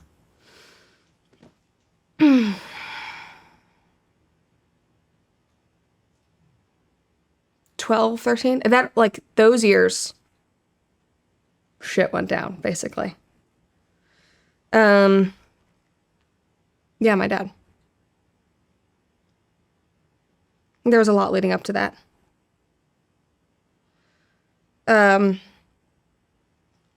Of threats of it, and my mom had dealt with that. That was something she didn't share. I think she was right too. I don't think it's my right to even share that here and talk about his family. That was very personal. And she fought those battles in private. It was a heavy weight to carry. And then, around, I was 12, 13. There wasn't any hiding it.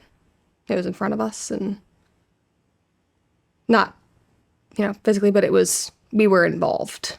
I was driving around Chattanooga with my brother Reed at 3 a.m. looking for him, standing on the Chattanooga walking bridge wondering if he had jumped, because we had no idea where he went. We knew he was somewhere. Jeez. So there's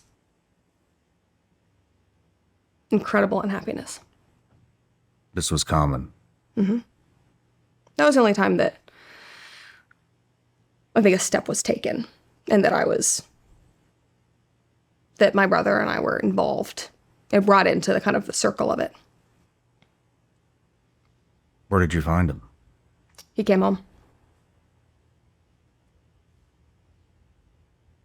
How did you know it was a suicide attempt? Gave us postcards as he walked out the door.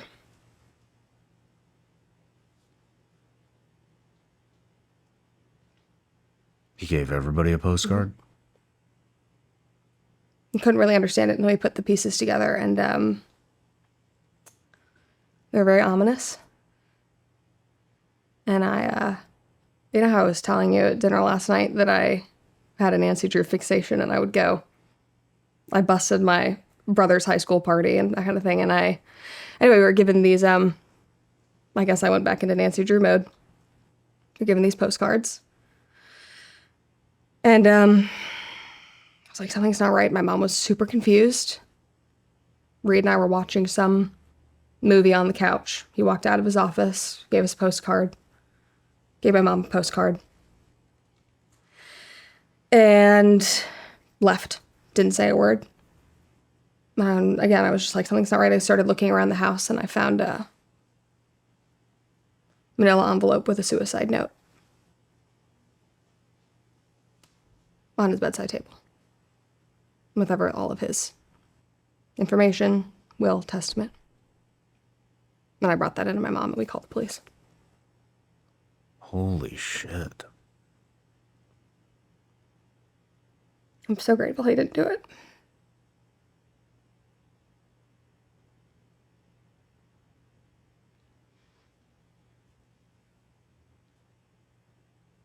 What was it like when he came home?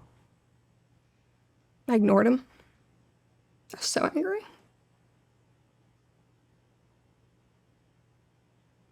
I don't think he wanted to see us anyway.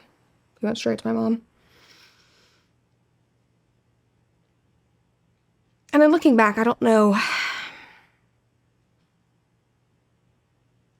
I ignored him because I was so hurt. I just went into my room. I don't even know you don't know how to handle that at 12, 13 years old. I don't know if what I did was right, but I really shut him out after the fact. And we already had, even at that young age, we were like, because I'm so much like my mom. And I've often wondered if he saw that and kind of resented it because they had so many problems. And he wanted me to be something that she wasn't and that I wasn't. So there was already a lot of anger there and a lot of hurt. I'd been let down a lot.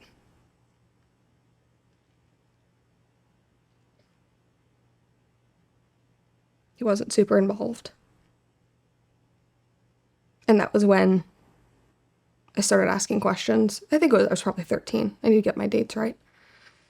Because that kind of led into that whole period of all the curtains were pulled back. That's when I learned about his family and everything he had gone through, and suddenly it all made sense. And even with understanding that and going through the process of learning it over those years after the fact, it was just really hurtful.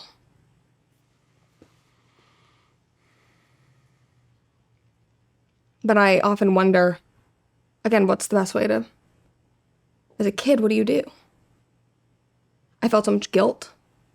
I mean, like, should I have, that goes into the whole doormat kind of thing. Should I just have tried more? Should I have been what he wanted? Should I not have? Should I have kept the peace more? Is there anything I could have done? Did I cause any of this? Because there was so much anger. And then I was so hurt that he would have attempted to do such a thing. And it really made things hard after that. Cozy Earth products are designed to transform your 5 to 9, the time that matters most, into you time at the coziest sanctuary. Cozy Earth's best-selling bamboo sheets are buttery soft, temperature regulating, and crafted for 5-star comfort every night. And Cozy Earth's Luxe bath sheets let you wrap yourself in everyday indulgence. Cozy Earth's Luxe bath sheets bring spa-like softness into your home. These bath sheets are huge, ultra-absorbent, and so soft. Luxury starts when you rest. Give Cozy Earth a try risk-free. They've got a 100-night sleep trial and a 10-year warranty on all Cozy Earth bedding and bath products. Sanctuary awaits at Cozy Earth. Love them or send them back, but trust me, you won't want to. Luxury shouldn't be out of reach. Visit CozyEarth.com/SRS and use my exclusive code SRS for up to 40% off Cozy Earth's best-selling sheets, towels, pajamas, and more. That's CozyEarth.com/SRS. And if you get a post-purchase survey, tell them you heard about Cozy Earth right here on The Shawn Ryan Show. I'm always on the lookout for ways to get healthier, especially now. That's why I'm so glad I discovered Arm Colostrum. Arm Colostrum has thousands of people reporting absolutely life-changing benefits, tens of thousands of 5-star reviews, and transformational stories. Arm Colostrum is a proprietary concentrate of bovine colostrum that harnesses over 400 living bioactive nutrients that can help strengthen the barriers of your body and help fuel cellular health for thousands of research-backed health benefits. Arm Colostrum can help strengthen immunity and gut health, help improve fitness and metabolism, and enhance skin and hair radiance. We've worked out a special offer for my audience. Receive 15% off your first order. Go to tryarmora.com/SRS or enter SRS to get 15% off your first order. That's TRYARMRA.com/SRS. These statements and products have not been evaluated by the FDA. These products are not intended to diagnose, treat, cure, or prevent any disease or condition. These statements and information are not a substitute for or alternative to seeking care from your healthcare providers. Where do you go from there as a family? Divorce. I had him blocked for a long time. Which again, I look back and was that right? But I mean, it was like fireworks. And I just couldn't. That's when I went into therapy around that time. So I had that. Was living in California still. I would spend 6 months at home, 6 months in California. He stopped coming out to visit. My brother was full schizophrenia, in and out of hospitals, homeless. There was so much going on, and I just had to shut everything out.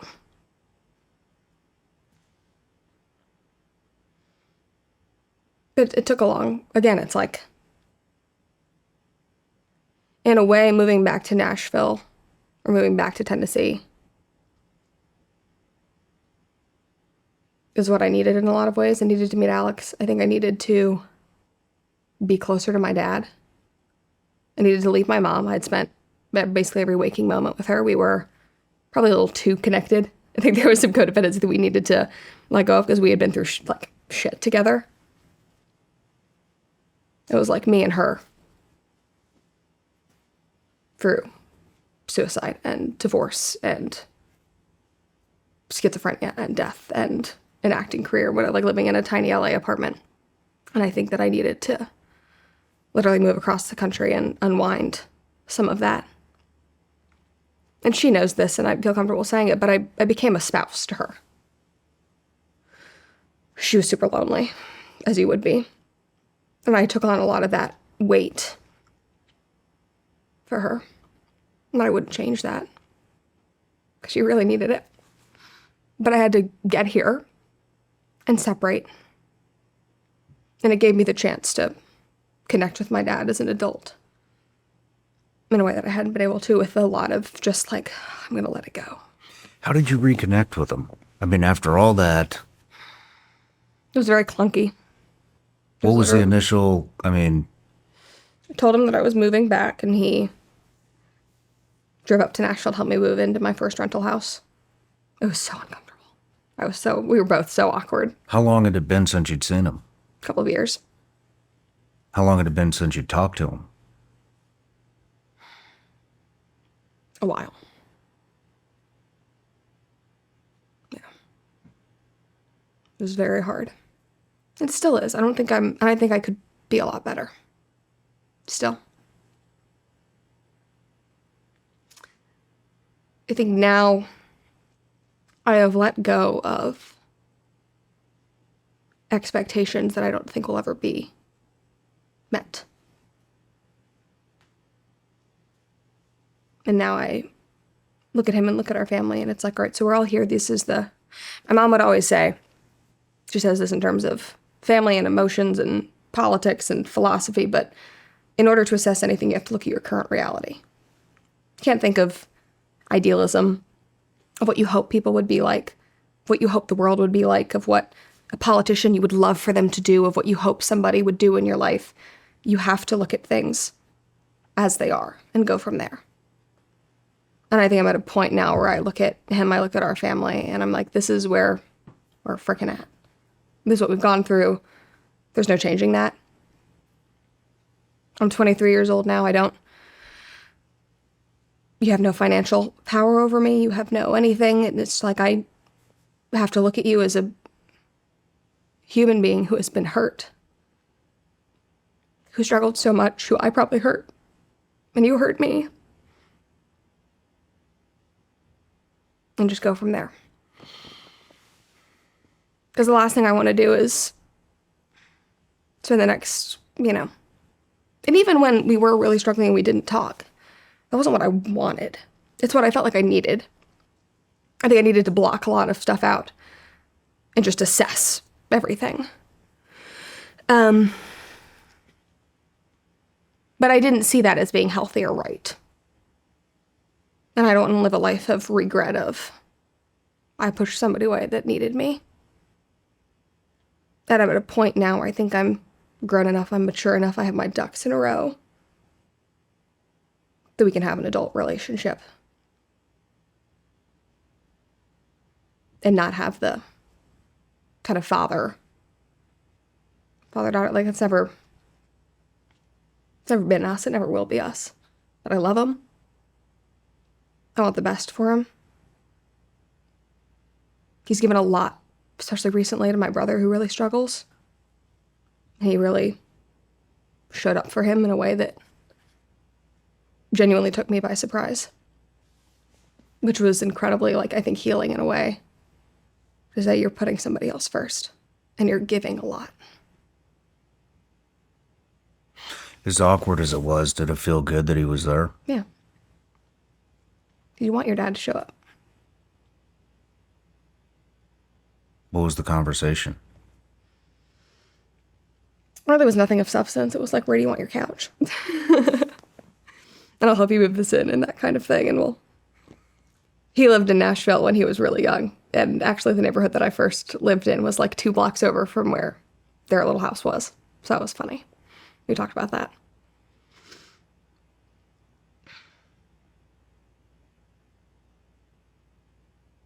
He watches the show. He does? And that was really special. Did he tell you that? Mm-hmm. Took a while. But he did, and he was, I don't know, hearing that somebody's proud of you when you've always wanted to hear that. Doesn't matter how late it is. Still feels good. I'll bet he's very proud of you.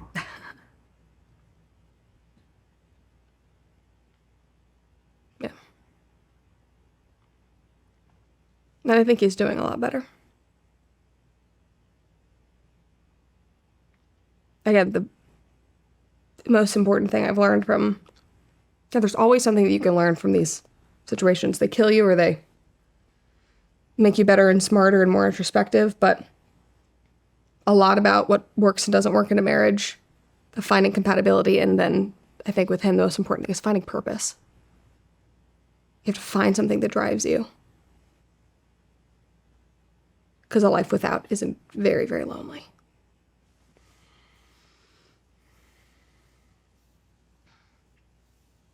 You have to get over yourself to pour into people. And get over your own bullshit. And I think having a career or something that drives you helps you kind of get out of your own head and your own issues. And I think it was just a domino effect of all of that in a bad marriage and all that. So it's funny because sometimes I was reading a Reddit post at one point somebody had sent me about me. And it was like, does Brett have daddy issues? I had no idea. It's I guess she's become, she speaks about it in a way that is she's learned from it. And that's what I would never say I have daddy. I think I have family issues. I think as all of us do, I think we all have things that impacted our childhood. And it was really helpful for me to hear stories like this. I love coming of age novels. And I love family drama. And I think the reason why I loved it and hearing, stories spoken in this way, because it made me feel less crazy. It's nobody's family is perfect. Even meeting my husband of outside perfect family, they all love each other. I was so stressed the first day I met his parents. I was I don't even know how to operate in a functional, people love each other. You all are functional, you're all productive members of society, this is great. And then you meet him and you're oh no, you've got your shit too. Everybody's going through something. You have no idea the weight people carry. What's something you would want your dad to know about you? What would you want to tell him?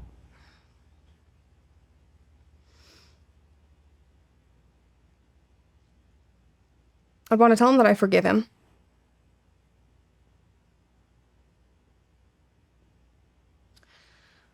And, that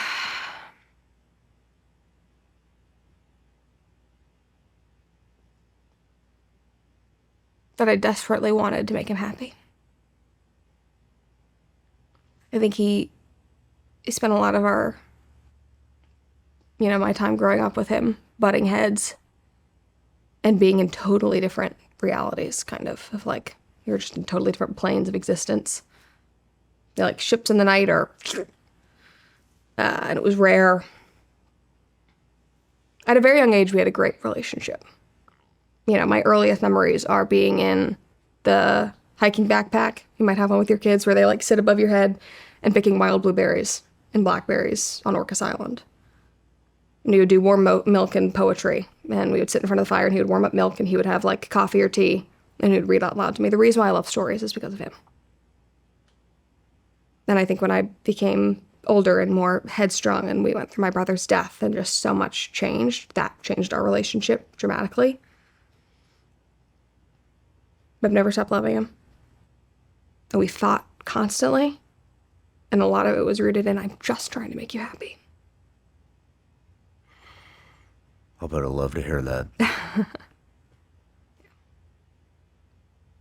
You want to go to California now? Yeah. Let's do it. Nice. So you got to California. Yeah. Was acting. Yeah, I love it. There's very few things that I love as much as acting. Again, it goes back to story. It goes back to storytelling and escape. Industry is not for me. I mean, you got into it. So you got into it by writing letters as Yes. an 8-year-old. Yeah. And painting pictures. Really ugly pictures. I wrote a letter to a manager who was representing a ton of kids on Broadway. Said, I want to be Jane Banks, Mary Poppins. They were on Broadway at the time. And I drew a picture of myself on stage. My mom helped me make little velvet curtains that went on the poster board. And it was me in my face. I had a bowl cut. Bangs, my bowl cut. In the Jane Banks costume on a stage. And I sent it to him. And he had that up on his wall for like 10 years, however long I was working with him. He was like, nobody has ever, like, this was so wild. Nobody's ever done this. But I knew what I wanted. I was like, I want to figure out how to make this happen. And I found him by watching YouTube videos of interviews with young people that were on Broadway. Of these, 8 to 15-year-olds. I started putting the pieces together. I was like, he's in all of these videos. He represents all of these people. Damn. Yeah. I was in it. It's like that Always Sunny meme where I was like putting all the pieces together. People talk about that with conspiracy theories. I was like, how do I get on Broadway? Yeah, and I chased it. Then my mom was like, I don't want to take you to LA. This sounds awful. And I begged. And so we would try it here and there. We would do like 3 months at the beginning of the year, which is called pilot season, when all the shows are getting greenlit. And then we'd go home for the summer, and then I'd come back in what's called episodic season, when all the shows then are working, they're running, and you have guest stars and recurring roles and that kind of thing. And would audition for those. And, it's funny, all the hate comments that I get from people, they'll usually go back to acting. They're like, oh, you're a failed, D-list actor. It's like, yeah, I didn't become, Zendaya or whatever. But I worked consistently. I was able to cover an apartment. I put money away to be able to buy a car at 16 and help put myself through college. And, paid for my acting classes. My parents didn't just give me my money to just go spend at a young age. It was put into an account. There's, Coogan accounts where the state takes 15% that I received when I became 18. And we put all of that back into acting. So acting classes, improv classes, dance classes. She never wanted me to feel like it was a job or like I was benefiting it, from it. Because what 10-year-old should be making tens of thousands of dollars working on a TV show? That's a mind fuck. And you emancipated yourself at 15? 15, yeah. And that was for a myriad of reasons. It was, family was the root of it, because my parents' divorce was incredibly hostile and went on for a long time. And it got to the point that I was being used as a pawn of, I was 15 years old, and there was like, if you give me custody, I'll give you your money back, or whatever it is. And, Jeez. My dad was like, you need to come back to Tennessee and live with me. And it was just like I became used in that way, and didn't like the feeling, and I don't think my mom liked it. That wasn't how she wanted to end that marriage. And again, I think my dad felt really out of control. And I just wanted to remove myself from the equation. I was like, you don't get to use me in this. So that was a big part of it, because I was working. I was working as an actor. I was about to graduate high school. I had a full-time job at Trader Joe's, because I always worked outside of acting to make sure I had, fun money, because I didn't use any of my acting money. That was all just in other accounts. So if I wanted to go hang out with a friend or buy a dress or whatever, I had to, babysit and go work at Trader Joe's, whatever it was. I could cover, living in an apartment with a roommate. And How do you find a roommate at age 15? I had a good friend of the family from Atlanta, like at a summer camp that I had gone to, and she was a couple of years older, and she was moving out to LA right around the time that I had emancipated myself. So she moved into the apartment that my mom and I had shared. And so I emancipated myself. Another big part was my brother's psychosis was really hard. He was, he'd gotten pretty violent. And my mom was kind of torn in a million different directions of the divorce was happening in Tennessee. I was in LA. My brother was in LA because he had been bounced around and struggled and went to India for 3 years to find himself, and again did every drug in the book and came back just completely different, and really did not get along with my dad. They had a huge falling out. He came out to LA and just continued to struggle. So he was homeless at the time. And I had some concerns with, like, this sounds bad saying it out loud, but like CPS. Oh, I didn't want, like, it was not a good environment. And I was in therapy at the time, and they were just like, again, this isn't normal. Like, the person that lives in the bedroom next to you having, hearing voices and having a psychotic break and knives pulled and chasing through streets. And, when somebody is going through psychosis, they are not the person that you know. And they don't see you as your sister or as their sister or their mother. They treat you differently. And they would think of you as a girlfriend, an enemy, or whatever was happening. Can't control it. And I just felt like I had all of this autonomy. I had so much control in one part of my life. I was like, I have a career, I guess, because I've been acting and I make money, but I'm about to go to college. I was about to turn, it was the summer before I turned 16. I'd graduated high school. I had this, like, worked the, 6 a.m. shift at Trader Joe's every day, worked 6 to 2. And I'm basically like this adult, and yet, I couldn't go work on set without my mom. When you're under 18, for good reason, your parents have to be within eyesight and earshot. And at the time, I was working on that TV show Heathers, and they had planned a second season that was going to be shooting internationally. And that was in the middle of all of this. And I was like, how am I going to be able to work and do this when there's a war happening in Tennessee that my mom has to handle, when there is a different kind of battle here with her other child that she has to manage, and I was just bounced in between it. And I think that there's part of me that hears me saying that and is like, that's so selfish to be like, I'm just going to remove myself from it. But I had the means to do that. And I think it made it easier on everyone too, if like there was a weight lifted off of my mom, because there was just so much legality of, again, if anything ever happened with my brother and I. Wow. And if I got wrapped into this custody thing when I was like on the cusp of adulthood and was making strides. Again, was about to start college. And so it was not contested. Like, I didn't go to court and bring my family in and be like, I hate all of you, I'm leaving. It was just like, I even had a conversation with my dad. It was a hard conversation. But I had a conversation with both of them, and they were both very in support of it. And I was like, I can't be in the middle of this battle. I've done it for too long. And I'm not leaving you. I'm not saying I don't want to be around you. I'm not saying I don't want to be in this family. But clearly you have crap that you need to work through. I don't want to even say it's crap. It was heavy, heavy things in their lives. And I just need to be let go.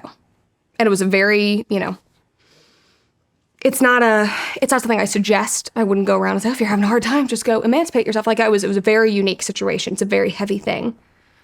My oldest brother, that's when we got really close, had to be brought into it as like an advocate. And, if everything failed and fell apart and I couldn't make money anymore, I was going to go, live with him. Or he was like, I'll come out to California and I'll take care of you. But I just was literally like two coasts, these like battles. And both of my parents, I think, acknowledged when they were confronted with it, that it was like, we are putting you in the center of things that your future at this age when so much is about to open up for you shouldn't be dictated by what's going on here.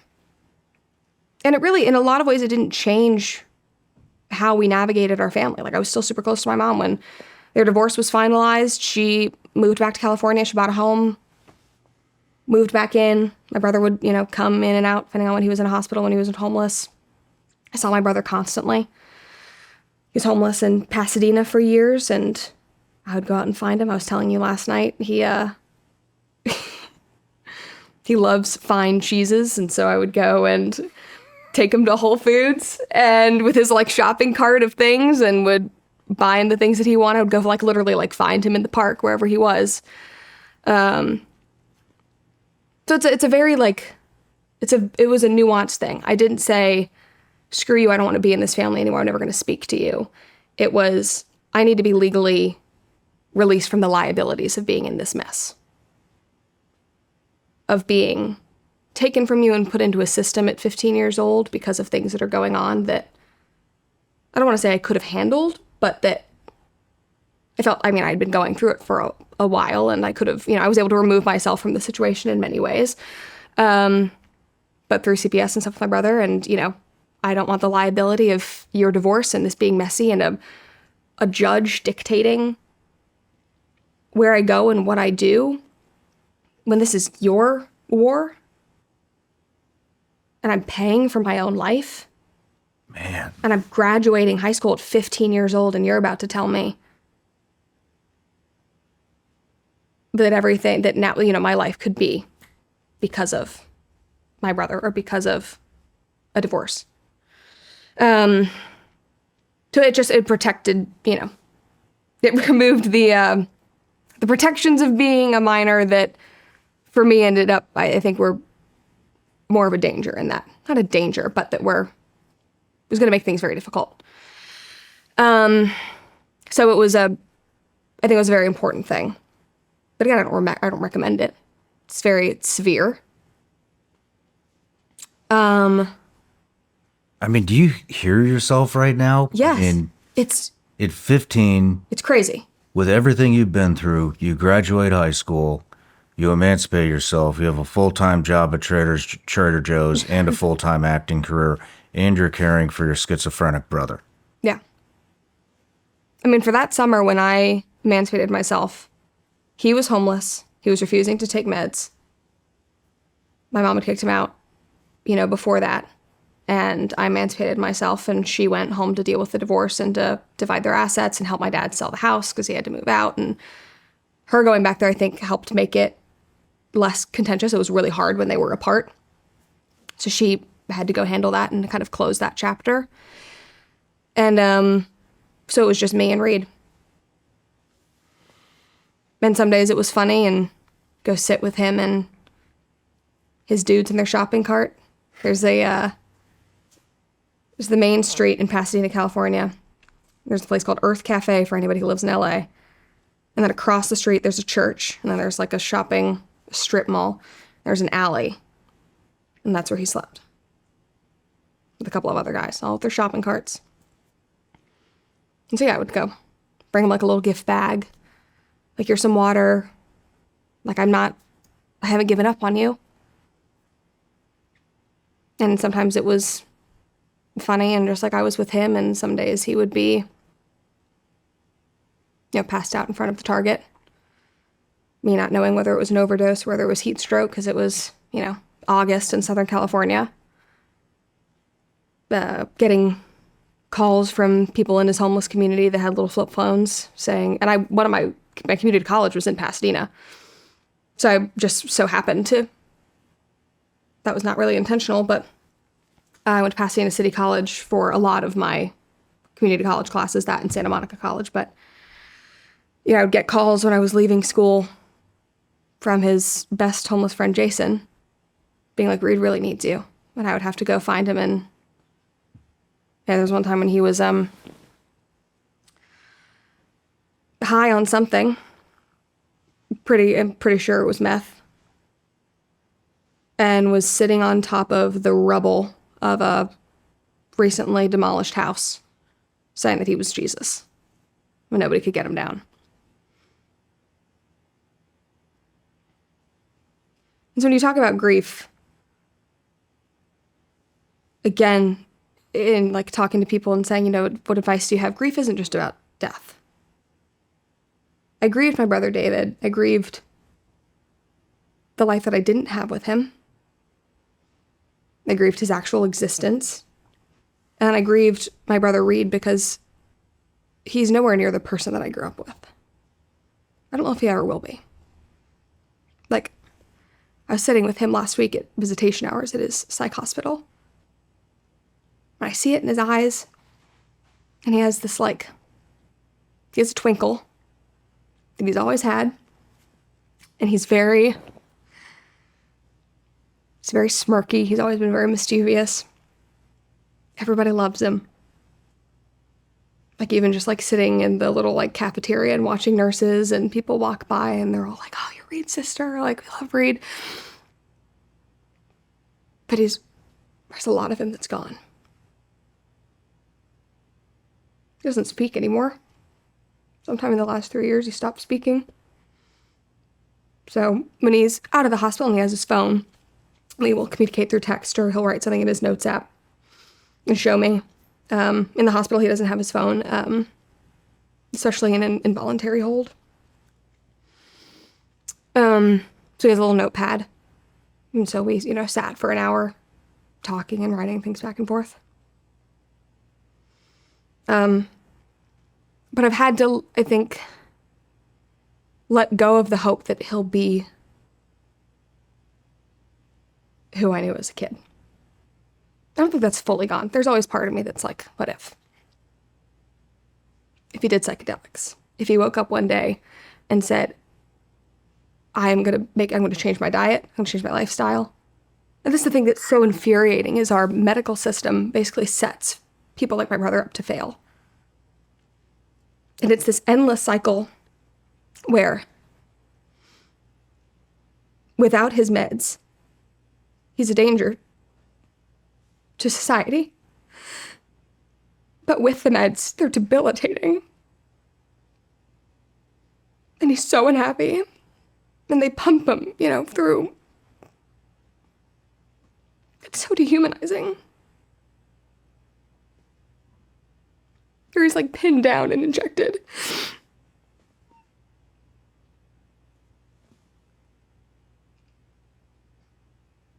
And they cause, paralysis and tremors and, whatever it may be. Some of them are really scary, had cardiac effects with, our history was so scary. And nobody ever talks about diet or lifestyle or other options. He was in an involuntary hold in Idaho for almost 3 years. I didn't see him for 3 years. He stopped speaking somewhere in there, which I don't blame him. These places they're not like pretty rehab places. There aren't places like that. there isn't a place where he can go, like, live safely in, like, a nice assisted living rehab. If there is, somebody should let me know. They're, like, really shitty halfway houses or psych facilities where you can't leave, where you have no rights. And so I don't blame him for shutting down. But you're put on these meds because you can't function without them. And you're given the crappiest food. And I was so angry just like last month that I'm his guardian, by the way. That was another thing we dealt with last year of, we had to fight for so many years, my mom did, to get information about him. I mean, he would be arrested, taken to hospitals. We have no idea where he is. He would be switched from doctor to doctor to doctor, literally like trying to chase him down to get information. Not in like a, we need you back, but of like, how could we help you? We don't even know where you are. And so we finally were approved guardianship, and Reed knows, and I think he was happy that it was me. But he trusts me a lot, which I'm really grateful for. But though he was released from this involuntary hold, and he had a halfway house and seemed to be doing better. But, you know, I was talking with my mom, and it was in Idaho, it was in Boise. He only got to Tennessee recently. It was a whole other situation. He kind of accidentally got here. I had to think maybe it was a God thing, because my mom and I had been talking. It's like, it'd be really great if he could get close to you. And he just went missing one day and showed up in Tennessee. So, worked out. But the point being, he was there for 3 years. He stopped speaking. And there were no changes to his diet. He was fed the worst food. His hospital food. I was in visiting hours last week, and we were given, like, crappy cartons of milk and, like, Teddy Grahams. And all these studies are coming out about, you know, the effects of carbs and sugar on the brain, of the, and this has been happening for years, of, you know, keto diets being instrumental in keeping schizophrenia at bay. And we have people that have literally removed the voices from their brains, have been able to, now they live totally normal lives, are in relationships, are getting married, by living a very, very strict lifestyle and diet. And no doctor has encouraged that. And it's such a missed opportunity. It's like he was there for 3 years and he came out worse. Man. And now we're back to square one, and it's this awful cycle of, again, of course he's getting worse. Like, you go into these places, I've been visiting him for years at various different hospitals. It's awful. It's prison. It's maximum security. Of, like, in order to go back and visit him, I go through, like, mazes of hallways and doors and keys and whatever, and I can't even bring him, like, socks. Like, you're not allowed to bring anything in because they could harm themselves. Like, it's, like, again, I look at him, I'm like, no wonder you stopped speaking. But what other option is there? And we've brought him home. He's lived with me. He's lived with my mom. He's lived on the farm. He's tried everything. And it's just a constant cycle of meds, off meds, jail, hospital, out. Meds, off meds. And I don't know if that'll, no idea if that'll change. But you kind of have to find peace with the fact that maybe that's just, again, going back to, like, this is the reality. And it's not what I hope for him, it's not what I hope for our family, but I've, you know, found peace in that.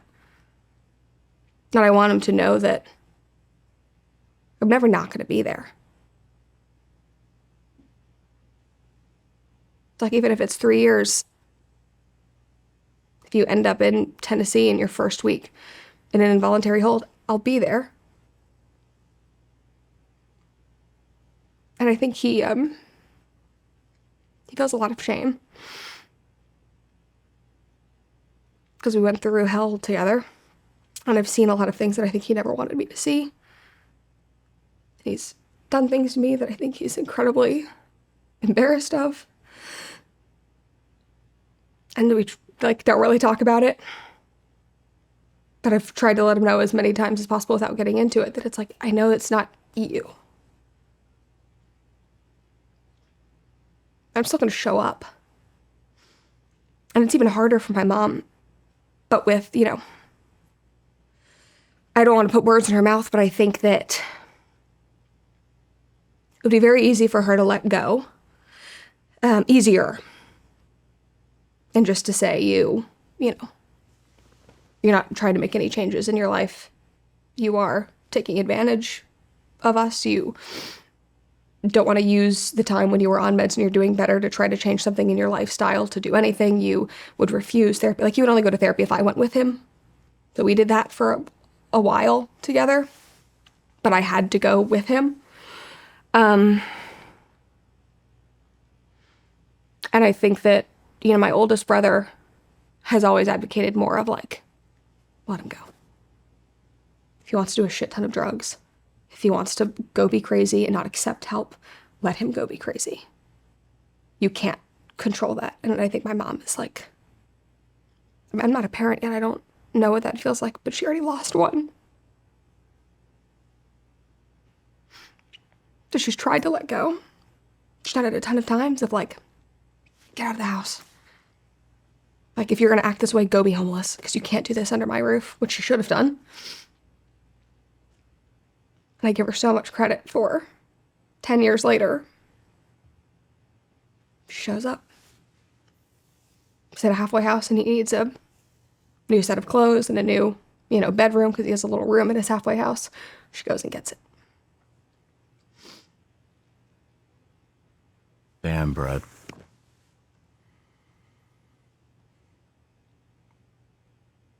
How do you stay so strong? I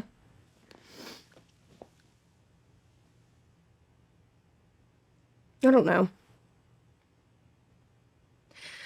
I think there's a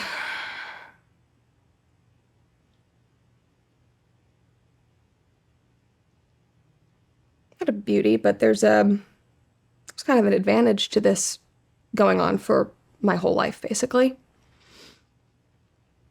To where I don't see this as some catastrophe every time something happens.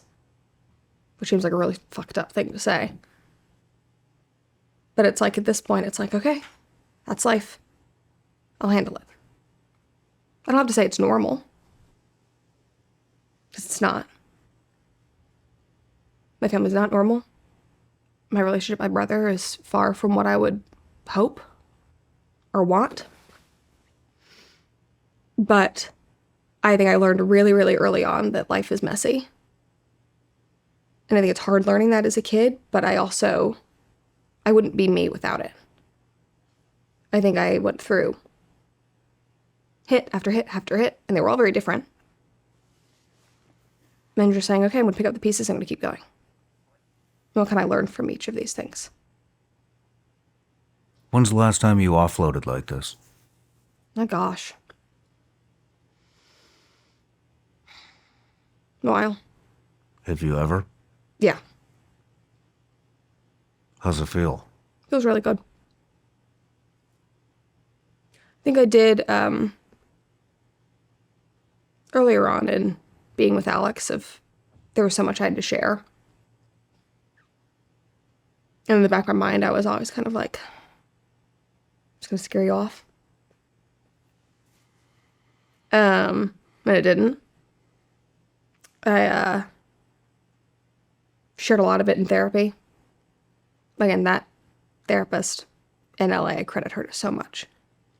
I wasn't able to verbalize any of it, and so much of it hadn't happened at that point, but I was not able to even break down what I felt, because it felt just so commonplace for me. So it's been in different periods. I don't make a habit of carrying around open wounds and baggage. I don't think that that's the healthiest thing, but I think you can't go through life suppressing. And I think that both Reed and my dad suppressed a ton. And so I think that while I might not offload in this capacity, especially not in a public capacity frequently, this is probably the only time I've ever done it publicly, I'm not afraid of it in the slightest, because I would rather it be out there. I would rather be vocalizing it and processing it. And even if I'm not speaking to someone about it, I'm never not thinking about this stuff. Mm-hmm. It's all very like, in my face, especially with my brother. It was never something that I was able to hide from it. Like in the moment, I was able to process it. And I think about it constantly. I think about what life will be like in 5 years. I think about when my parents pass away, and if Reed is still here, what is that going to look like? I think about our family and how if things haven't changed, how will I care for you? What do you need? I think about my dad, and I think about repairing that and moving forward from that. I think about trying to, protect my mom and make her life easier because she spent so much of her life fighting and rebuilding and things being crushed. And so these are all things that I consider, and by default, then I process everything. Because I've seen what happens when you run from the things that have hurt you or the things you can't control in your life. I think my brother, I think a lot of his situation, I never want to call it like a problem but when David died, he was 17 years old. He went to an all-boys school. It's not really in the environment that you are vulnerable and you process grief, especially when it's so public. He refused therapy. He'll tell my mom, I cried once, I don't care anymore. I'm over it. And then you get, 10 years down the line and we're sitting together, and he has now struggled with drugs and addiction and alcohol and is hearing voices. And he finally says, I think about him every single day. They were talking last night, but he kind of looks like Jesus in a lot of ways. Like he keeps his hair super long and stringy. He's super skinny. He's really tall. He's like 6'4". He has a huge beard. And I would always be like, Reed, please shave it. It's so ugly. It's like scraggly. You'd call it his like flavor saver. And I was like, oh, it's so disgusting. And there was one point where we were having this conversation. Oh, my sweater's getting all over my hands. And he was like, I look in the mirror and I see him. He walks through life with this person that he is permanently intertwined with and who is not here anymore, who he sees every single time he looks in the mirror. And so I think that, again, I've watched what happens when you don't process things, when you don't put in the work initially to go through the motions and feel, the depths of what pain you need to feel and how you're going to learn from it and repair and rebuild. I've seen my dad run from his family and his past and replicate mistakes that his father made and refuse to speak about it. And I think that there's a lot, I think my mom did that a lot too, because she felt like she had to. Because she had other kids and she had a husband that was struggling, that was suicidal. And so she just kept going. And I watched all of that. I was like, I'm not going to be that. How did Alex handle this, your husband? Like a champ. His mother-in-law, my mother-in-law, who I adore, I think she was more concerned than he was. She was like, oh, this girl's kind of like, she's got a lot of stuff. Love you, Des. I know you're going to listen to this. She's going to be like crying the entire, she cries more than I do, just saying something. But no, it's truly like remarkable. He is completely unfazed and unflappable, and not that he doesn't care. He feels very, very deeply. And I think rather than looking at me and seeing something that was, ooh, you're, damaged goods, you have all these problems, it was like, I don't put words in his mouth, but in the way that I feel, it's like he stepped in and was like, I can create a bubble around you that's safe. And I've never had somebody who is as stable, who can take hits and redirect. And I can, But I think I'm, been through a ton. I'm, emotional. And in times like these. Is he the first ability that you found in life?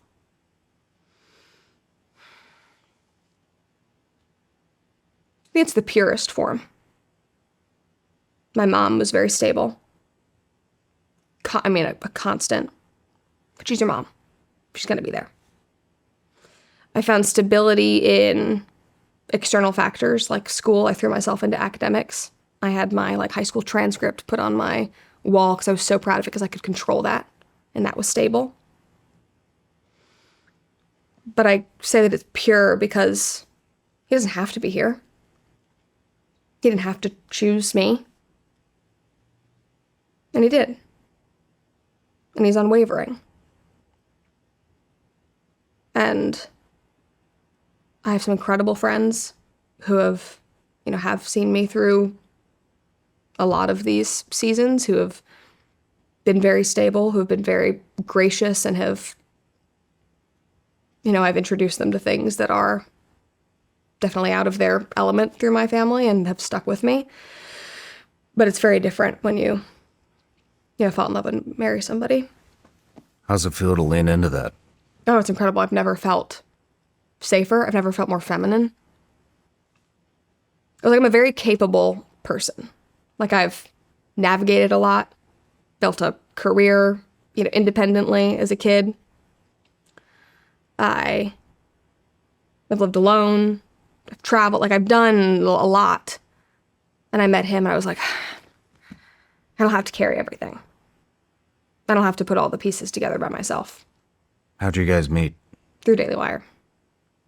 How though?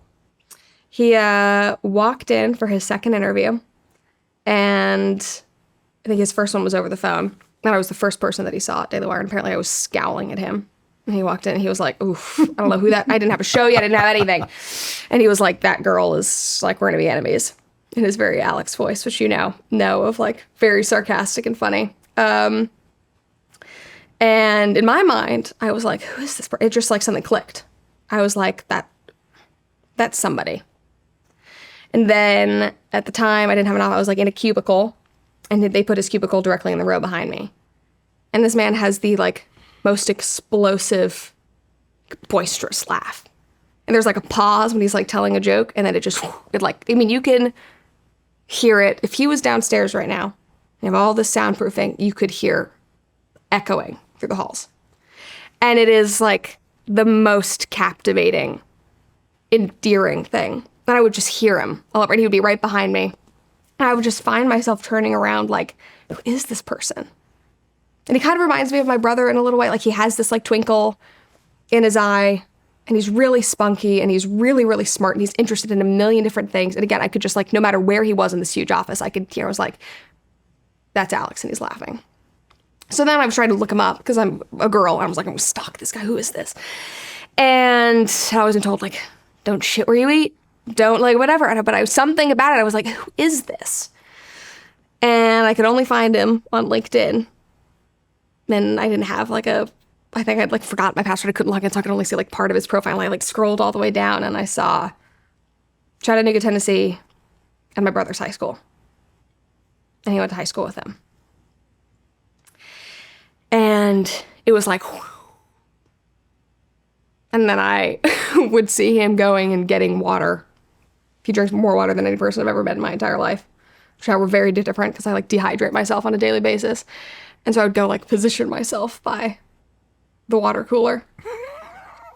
And there was one day where he was walking through, and he was getting water. So I don't remember what comment I made, but I sparked up a conversation. I was like, I desperately have to how do I bring up Chattanooga? How do I?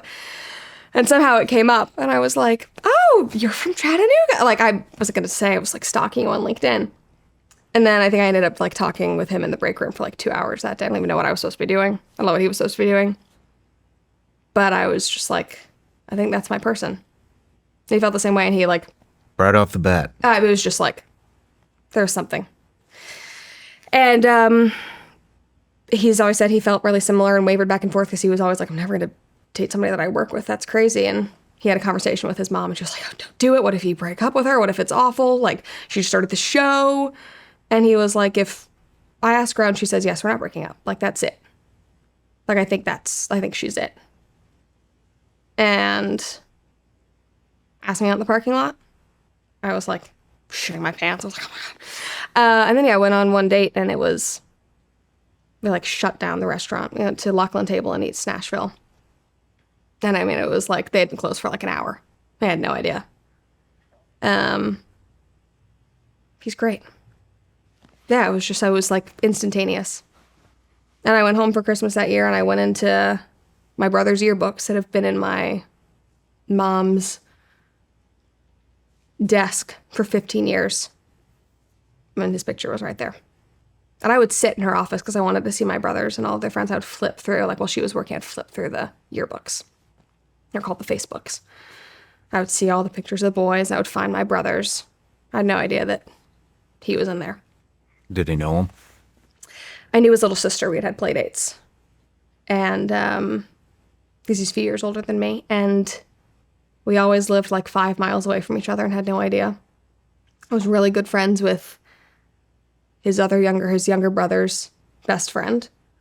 And our moms had mutual really good friends and never crossed paths. Did he know your brothers? Mm-mm. He knew of David, I think. David has a memorial statue at Macaulay, and I think David died the year he was an incoming freshman, but it rocked the school, obviously, in a big way, and we had that statue put in. It's this big flame. It's like the eternal flame that's still there and at the school. So he knew that, but he didn't know them personally. They were 3 years older than him. How long did you guys date before you got married? Year and a half. How'd he propose? I was in Budapest filming Pendragon for Daily Wire, and I had been out there. He had planned on coming with me, and he was training for a triathlon, and he tore his ACL and his MCL, and had to get surgery like the week that I was leaving. And so he couldn't get on a plane. He had all this recovery. He was like locked up and all this stuff. So in his mind, he had just bought a ring, and he was like, how the hell am I going to propose? I can't even like bend my knee. What am I going to do? I can barely walk. And so unfortunately, but also fortunately, I was in Budapest alone for like 8 weeks, I think. And I think that was a really good test in a lot of ways, because we were an ocean apart, an entire time zone apart. And it kind of reminded me, I was like, oh yeah, I can survive alone. Like, I'm not with a person, but I want him. And that was a good reminder. Because I was like, I don't need you at every moment of every day, even though we spend so much time together, but I want you here. I want you in every aspect of my life, which was, I already knew that I wanted to marry him, but that was just kind of a nice, I don't know, confirmation. And then he flew out, and he spent like 2 months in Budapest, and then went home he had a client that he needed to be in person. He flew out and proposed like the second day that he got there. And he proposed at Fisherman's Bastion in Budapest, which is like right outside of the Buda Castle. I had an inkling, but I had no idea. I was sweating profusely. He was so nervous. He made me walk from my apartment all the way across Budapest over this huge walking bridge, because he thought it would be so romantic to walk at like sunset. And we had to hike all the way up to the Bastion. I was like, and then we got up there and I was like, oh, what's happening? Because I saw on his Apple Watch, something popped up, and the photographer was like, I'm at the spot. I was like, oh God. So then I started having like heart palpitations because I was sweating. I was like hiking up these like stairs. I was like, I'm getting proposed to. I'm dripping in sweat. I had to like take off my jacket. And he was like trying to get me to like go where the sunset was, where he had like picked out the spot. And I was like, I have to go water. And then there were so many people there. And apparently he had gone the night before and it was empty. And he had like walked around with and he had talked to like the concierge at the nicest hotels in Budapest and was like, if you're going to propose, where do you propose? Budapest. And while I was on set the day before, he had like scoped out all these locations. And apparently at sunset the night before, nobody was there. Everybody was there that night. Everybody. And I am like, yet it goes back to this thing of like, I'm on camera 24/7, but not 24/7, but I don't like attention in my like normal life. And so I was like, oh my God, does he not know me well enough to know that I don't want to be proposed to in front of it? Whatever. So I get my water and I'm like stressing. Oh my God, it's happening. We come around this corner, we're walking down these stairs, and there's a violinist. And I'm like, oh, fucking hell. I was like, oh, there's a show. What's going on? Like, I don't not want the romantic gestures. And it wasn't for me. It was just this violinist was just there, like busking. And there was like, I don't know, this sounds so bad or racist or whatever, but there were like 4 Asian tour groups that were there that night. And they all had selfie sticks and they were all there. And I was like so overwhelmed. And I looked over at him and he was like, also so strong. And thankfully we're at the spot where he had picked out. It was like, it kind of ended up being out of the way, but I was walking down and I was like, please God, don't have this person serenade me like in front of all these people. We just walked past the violin. So then it ended up like we got to this point, but I had like amped up over this like 45-minute endeavor of getting here. Like, oh my God, oh my God, oh my God. And then it was totally normal. It was just like in a really sweet spot and you could see the whole bastion. You could see the entire city. Now he proposed there. And then we spent the next 8 weeks in going between Budapest and Italy where we were filming the show. So it was great. And then we got home end of December. It was like day before Christmas I got home from Budapest. And then started planning our wedding in January and got married March 30th. So 3 months. Where'd you guys get married? The venue at Birchwood. My best friend owns it. So it was down in Franklin. Or all past here. Franklin, like Columbia, wherever it is. But yeah, it's pretty cool. 1 year next week. Mm-hmm. Congratulations. Thanks. It's been awesome. Sounds like it. Yeah.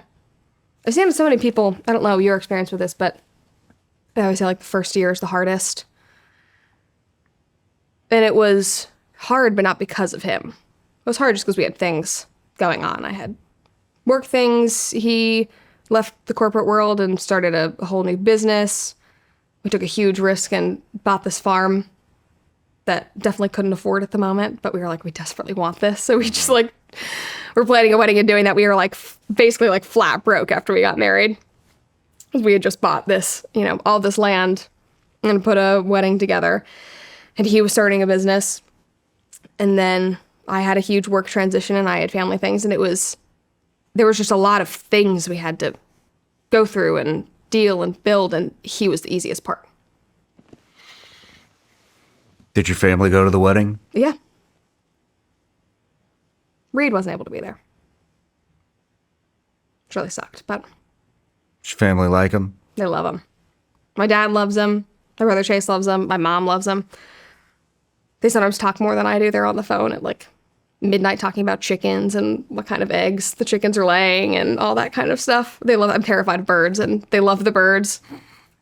But yeah, they get along really well. I'm happy for you, Brett. Thank you. It's been Seems really like an amazing healing. guy. Yeah, he's great. With the little I know, you know what I mean, from last night and going up to your place, but really happy person. I can see it. He's very joyful. You picked good. I know. I'm proud of myself. I broke a cycle. You should be. Yeah. But let's take another quick break. Yeah, sounds good.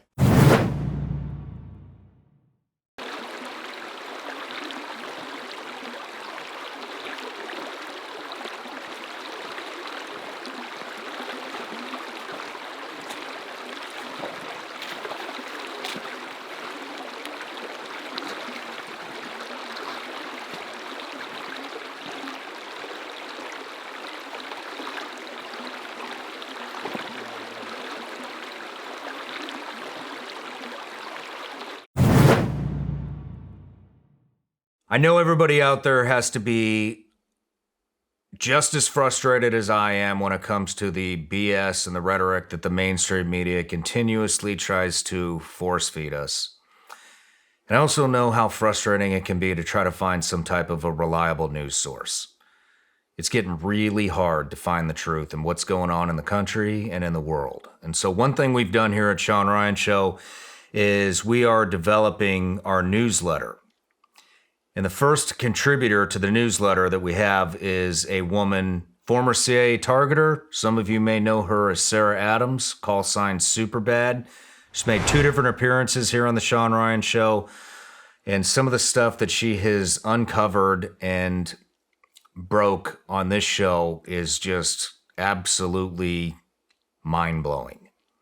And so I've asked her if she would contribute to the newsletter and give us a weekly intelligence brief. So it's going to be all things terrorists, how terrorists are coming up through the southern border, how they're entering the country, how they're traveling, what these different terrorist organizations throughout the world are up to. And here's the best part, the newsletter is actually free. We're not going to spam you. It's about 1 newsletter a week, maybe 2 if we release 2 shows. The only other thing that's going to be in there besides the intel brief is if we have a new product or something like that. But like I said, it's a free CIA intelligence brief. Sign up. Links in the description or in the comments. We'll see you in the newsletter. All right, Brett and Cookie. Cookie was born when? 8 weeks ago. 8 weeks ago. Yeah, we got her last night, so she had to make an appearance. There she is. In all her glory. Cute as hell. Alex wanted me to not say that we had gotten a puppy last night when you gave me the gummy bears. Be like, actually, I brought you. Heard your wife really wanted a dog. She does, man. She's got puppy fever. Mm-hmm. She should be in here to beat Cookie. Oh, yeah. But, so let's move back into acting. So we've rerouted about 10 times. Yeah, we went down some rabbit holes, and it's been amazing. Mm-hmm. But so you started. Where did you start kind of getting into political commentary? You were at PragerU for a little bit, right? Yeah. So it was 2020. I was at UCLA, and I lost basically all my friends due to politics. I think it's a very common story that a lot of people have, well, I know, Cookie, been through.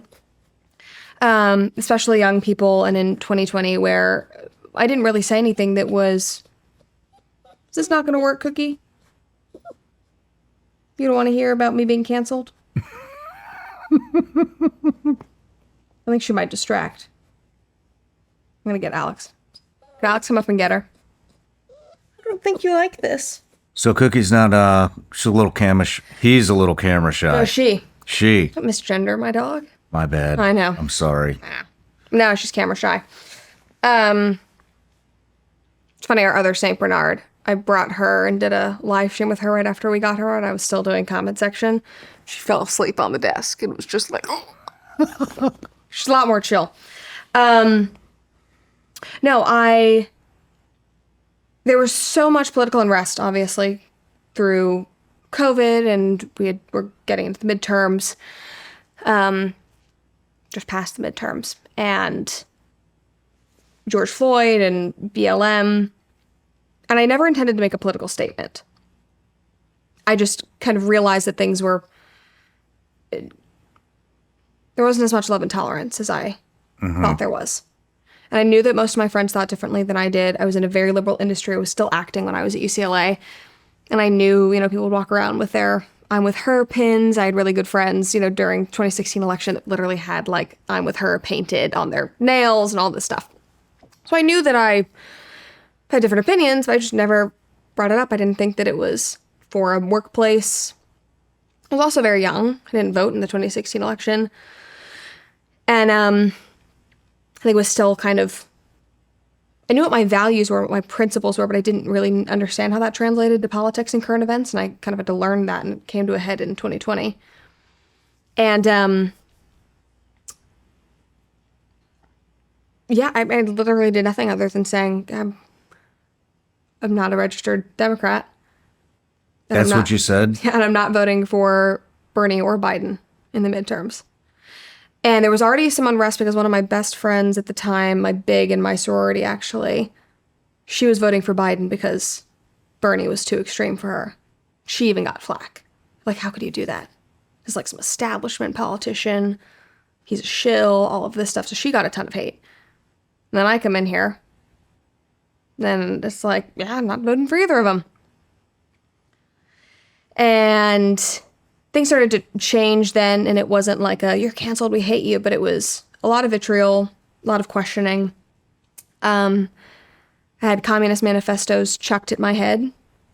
I walked into a party, literally had one, hey, Brett, Like, fucking read this. Literally thrown at me when I walked into a party. People knew that, I had family from the South. My dad's whole family, like, going back in our lineage, like, I could be like a Daughters of the Revolution. I have a, direct line back to a Revolutionary Soldier. Deep, deep roots in the South, in North Carolina. And my grandmother was raised on a tobacco farm. Very poor. And we were just talking about family and history, and they heard that, and they were like, so you own slaves? And so then, like, drunkenly at parties, they would say, yeah, Brett's like, they're a racist friend from Tennessee. Her family owns slaves. Just things like that. Are you serious? Yes. And it just got more and more heated, and I was supposed to live with this whole group of friends going into my senior year. And this all came just because you said you weren't going to vote for Biden or Bernie. That's it. There's no mention of anything else. No. I think they understood it. And then we had a conversation later, and I was like, yeah. At the time, I wasn't like gung-ho for Trump, but I wasn't anti him. I was just like, yeah, I'll vote for Trump. He's our president now. I think he's doing a good job. He's the Republican. What he says makes sense. I was never thrown off by any of the media hit pieces or things that he said. I was just like, hey, he's just like an abrasive guy. He's an entertainer. It was like totally normal. I was like, okay. And my mom was and I was, living at home, going to school. So we would talk about politics a lot. And she was never his biggest fan. But voted for him and really respected the fact that he was a businessman. And that made total sense. My brain was like, yeah, why would I not want somebody who has run businesses and built empires to run our country? That makes total sense. Like, it's him or these people that have been in government for 50 years and have done jack shit. Like, it just made, it was so clear in my head. Didn't even think of it being majorly controversial, especially when I knew that my friends and I had differences, and we had never, I respected them. I accepted that we had differences. It was just I just hadn't been faced with that yet. And then suddenly it all flipped. And then after COVID, everybody had gone home, and we were in these group chats. We would be on Zoom together. We'd hang out, in that weird twilight zone of playing like games over Zoom and have hangouts and whatever it was. Be in all these group chats. And they would, say things like, we're road tripping to the beach. And it was like June of 2020. His friends like getting out of their homes in Chicago and going to South Carolina so they could go to the beach while simultaneously shitting on Republicans. Being like, yeah, we just saw like a idiot with a Trump flag on out of his car. My dad said that if we had hit him, he wouldn't have given a shit. Like that kind of stuff. And I'm like in the group chat and you're saying that to me. Like, I hope we just run over all these Trump supporters. Knowing that I was in there. And I was still just like, oh, it's fine. So it's like an indirect shot. Yeah. At you. And I went along with it. I was like, oh, it's okay. Like, they still love me. We're still friends. I'm still in the group chat. We're still going to live together. And my brother, Chase, I wasn't really listening to my mom. And she called him. And I was like, I think you need to talk to Brett. This is weird. And he called me and he was like, those aren't friends. You're about to go live in like a tiny 2-bedroom Westwood apartment with these 4 people. And they can't even respect you for having a different opinion when you've spent the last 2.5 years not bringing anything up, not starting fights, loving them, caring for them, being supportive. That's not what friendship's about. And that's kind of when it clicked. And so I told him it had really reached a head where it was like it had gotten less indirect. And I had a conversation with like each of them individually. And I was like, we're going into this election. Can I trust that we're all going to be friends after this? And it was like, oh, I don't know. And then it was just very, very intense. Maybe you should live this after all. And I was like, maybe I shouldn't. And that was around the time we got, my sorority basically like turned freaking upside down during BLM, and girls were getting called out and kicked out of the sorority because they racially profiled people because there was a guy who, UCLA is a very public campus. It's not closed off. It's in the city. Sorority Row is just in a Westwood neighborhood. So anybody can walk up, and there was a couple of guys that were coming in and breaking into the sorority houses and trying to attack young women. One of them was black. And they were trying to find this guy. And so one of the girls had seen a man who was an exact description, wearing the exact hoodie, walking suspiciously around campus, and wrote in our group chat, I think I saw him, I'm going to send him to the police. And it was a black guy. And she got absolutely tarred and feathered for racially profiling. Wow. Like publicly. in this group chat of like, I don't remember her name, Becca, whatever it was, of like, this is so disgraceful. You really need to check your privileges. She was like called in front of the board. I was watching all this transpire, like, have we lost our ever-loving minds? There's a man who's breaking into sorority houses, and that had been going on for months at this point. And the campus was like sort of shutting down, but some people still lived on campus. It was like a ghost town, and like these houses were being broken into.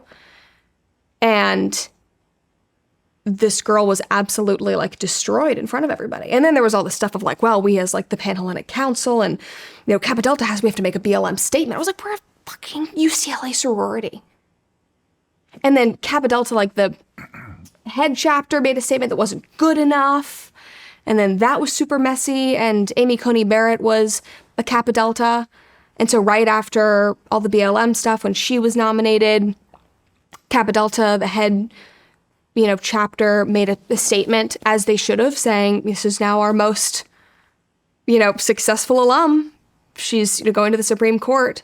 They had to apologize for celebrating because she was anti-women's rights. It was a mess. And then the thing that I was just like, I'm done with all of this. I had just said, okay, no, I'm not going to live in this apartment. But I was like, maybe I'll stick it out in this sorority, like the last year. Why not? Because I kept thinking if campus reopened, it was nice to have like a place to go and study and activities to go do. And I was like, I might as well. I've already paid. And they sent out, the house manager, mom person, sent out a letter talking about the election, telling us all that she hoped we voted correctly. And that we voted for women's rights. And that we didn't forget that said there was a man in office that was going to take all of that away from us, and that she, being older than us, knew all of this and was wiser, and that she hoped that we showed up and voted correctly. I was like, I can't freaking deal with this. I mean, it's just like... Yeah. So then that was at the end of 2020, like going into the fall semester. So I basically just disconnected from everything, which honestly was like the greatest gift I could have been given. Because I think it wasn't a bad thing, but I'd gotten really engaged in UCLA life over that year and a half. Because I'd gone to community college and then I transferred into UCLA as a junior. Man had joined the sorority, had gone to the football games, had gone to the parties, had met people, was going to live on campus, all of that. And COVID just pulled me out of it and recalibrated me in a lot of ways, where I had to become very intentional about my values and my principles and the people that I was surrounding myself with. I became super lonely because the world was shut down, and my family was one of the only ones that was like, yeah, sure, let's go to Yosemite. My brother's going to like fly across the country and come vacation with us. I'm going to go outside and not wear a mask. I was still working at Trader Joe's, so I was with people 24/7. I didn't get sick. I was fine. I was like, what's happening? Like, the world moves on. I was able to focus on where I wanted my career to go, because I was at that point where I was looking at the Hollywood industry, and I'd already kind of at that moment thought that maybe acting wasn't for me. Not that I didn't love it, but I hated the way that the industry operates. Whereas like I looked around at the people who I considered mentors who were older than me in the industry, and I did not like the lives that they were leading. Why? What about it? They had no control.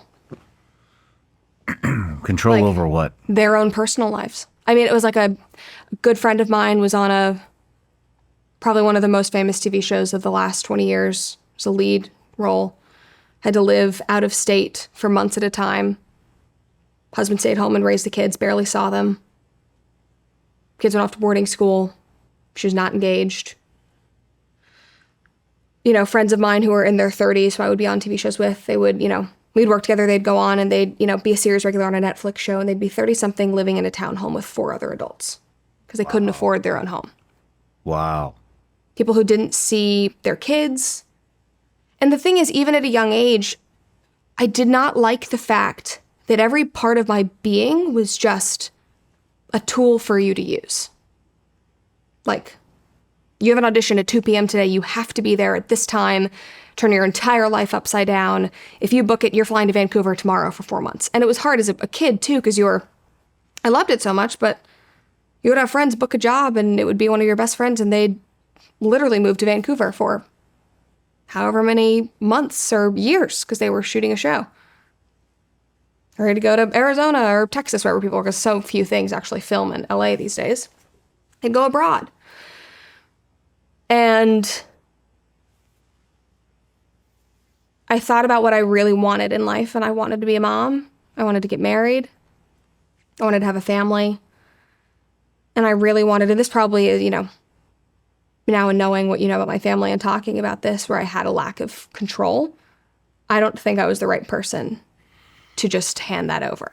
Where it's like, you tell me where to be at any point. Like, it could just be for an audition in Santa Monica at 5 p.m. that's really annoying to get to. Or it's, I'm moving abroad for however many months. I'm going to be away from my whole community, family, whatever it is. But also, you tell me, dye your hair. You're not skinny enough. You're not fat enough. You need to, you're just a shell for somebody, which is a really beautiful part of acting. And it's one of the reasons why I fell in love with it. But it got to a point where when I started to think about it instead of a hobby and an escape, and I thought about it as a career, I was like, I don't think this works for me.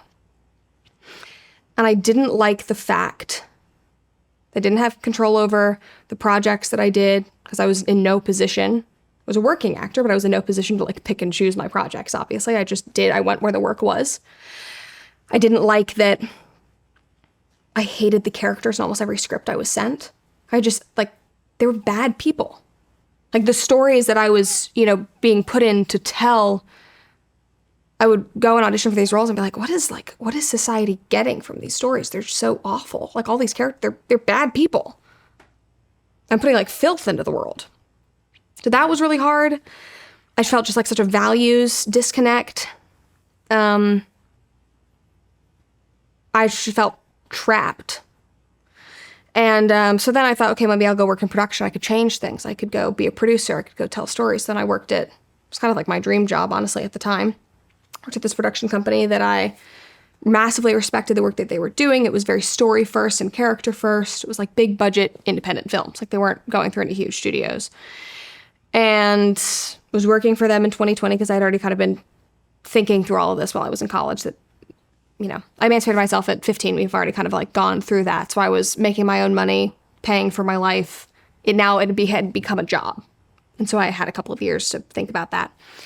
And I was working at this production company in 2020, George Floyd happened, and my job changed from receiving scripts and passing them on to the producer on the basis of, or the production team on the basis of it being really good characters and good people that would leave an audience changed and a story that was worth telling, because the whole idea of this production company and what I was supposed to seek out was that at the end of the film, you were better in some way.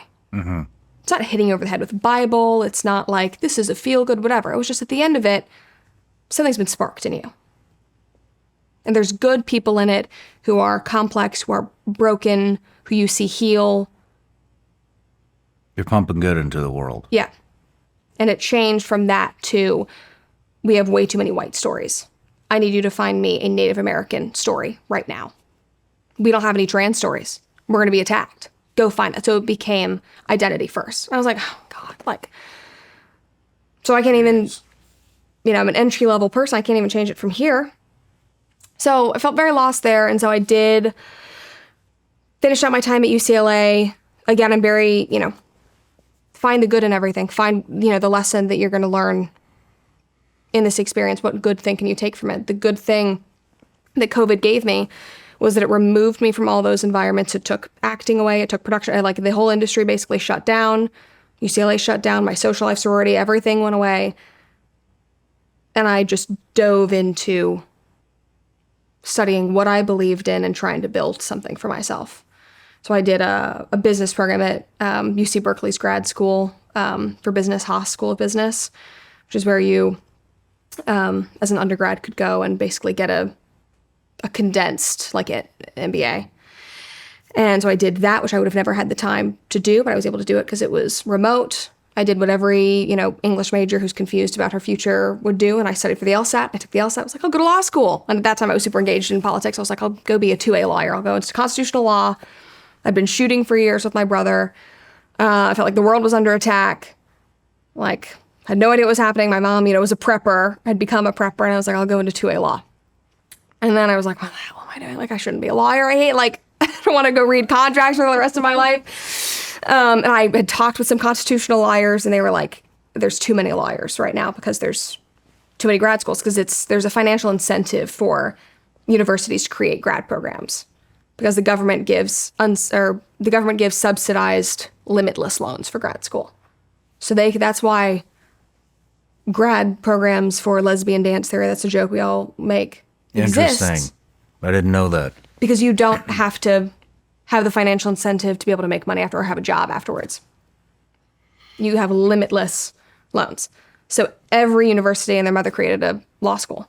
And you can see in like times of recession, lawyers spike. Because people can't get jobs. They just go back to grad school. They get a student loan.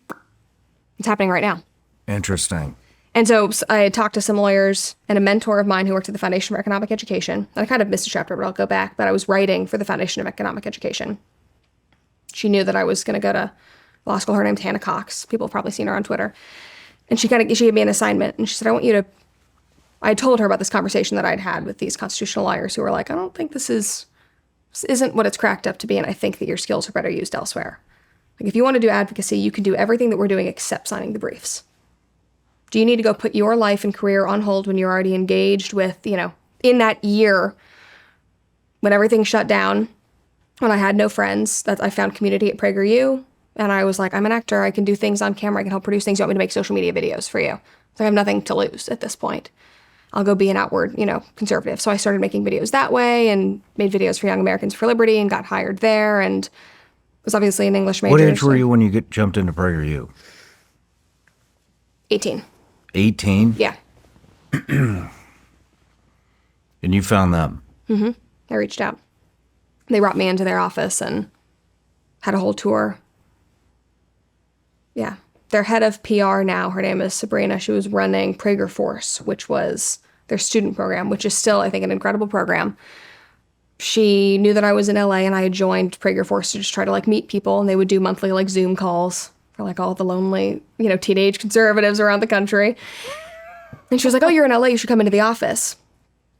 And I really like all of this. I give a ton of credit to her because she brought me in and she said, I think that you could have a real voice.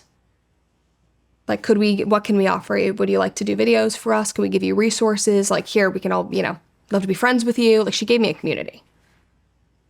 And she really helped put me in the right direction and said, I think you could do something here. I had never even thought of it. I was like, commentary? What do you mean? And so everything spiraled from there and started working at, doing videos for Young Americans for Liberty and got a job there and got a fellowship. I was a Hazlitt Fellow at the Foundation for Economic Education and was writing for them because I had a writing background through school. Had gone to, the TPUSA events, just became engaged purely out of a utilitarian standpoint of I needed community. I felt so lonely. I never thought I'm going to go be a right-wing influencer. This is going to be I'm going to go do commentary. I just wanted people. And I thought I had, a unique skill set that it was kind of missing on the young right. There were no younger voices. Will Witt at PragerU was the only one. And so just started making videos here and there and grew an Instagram page from 0 to 7,000. But yeah, I was still thinking I'll go to law school and I'll just go do constitutional law. That's how I'll make a difference. And Hannah Cox at FEE said, she gave me a writing assignment. She said, I want you to go tell me why there are so many lawyers. Okay. And then tell me the economic ramifications of that and how the government has screwed with the free market in that regard. A great assignment. Wow. And I did that and I was like, holy shit, I can't go to law school. Did you ever hear from your old sorority friends? Mm-mm. Well, not my friends, but I've heard from girls who were in my sorority at the same time who knew me, who 3 years later were like, you probably don't remember me, but we were in Kappa Delta, we were in the same pledge class, we were the pledge class after me. And I wish I had known you at school because it was so alienating. We couldn't find each other. Damn. Yeah, I don't really have, so I have a couple of friends from UCLA, but they weren't from my time there. Yeah. Gotcha. Yeah, but that's how it all kind of started. So I withdrew from law school the day of my orientation. I was like, it's not for me. I was after that writing assignment, after all those conversations, I was like, I'm not going to do this. I was living in Idaho with my mom because I had she, after the divorce and when COVID happened, she was like, this is the sign I need to get out. You don't need me anymore. I had applied for, law school at UCLA, at Pepperdine, Loyola Marymount. And then she had said that she wanted to go to Idaho. So I was like, I'll apply for University of Idaho. Why not? And they had a dual JD MBA program, which I was really interested in. So rather than 3 years, it'd be 4 years, so I'd get an MBA and a JD. So I got into that, and she bought this farm sight unseen in Idaho and said, I'm getting the hell out of California. I don't want to be, carded for a vaccine. I don't want to wear a mask. So left. My brother left. It was my brother Reed. He was doing really well at the time. And we all moved to Idaho, and Reed and I got a little duplex. And I quit Trader Joe's in LA, and I came to Idaho, and I was writing for fee and doing all these like conservative nonprofit stuff. I was working as a waitress at a steakhouse in Boise, which was such a fun job. People like crap on serving. I had a hell of a time serving. I loved that. So I withdrew. I had this whole plan ahead of me. I was like, I'll go to University of Idaho because I didn't want to be in California either. And my whole family's here now. And I withdrew, and my mom looked at me and she said, you have to figure out what you're going to do with your life. Like, you can't just, are you just going to live in Idaho and be, a waitress? Like, you need to come up with a plan. And so I got a permanent role at Young Americans for Liberty, being their marketing strategist. And I did social media for them. I did copywriting for their development team, which in the nonprofit sphere is, sending out emails for development is fundraising. So ran campaigns for them. And I had like a big girl salary, which at the time I thought was like, I'm making a lot of money. It's like more than my, minimum wage at Trader Joe's. And although Trader Joe's actually pays very well, we're a great company.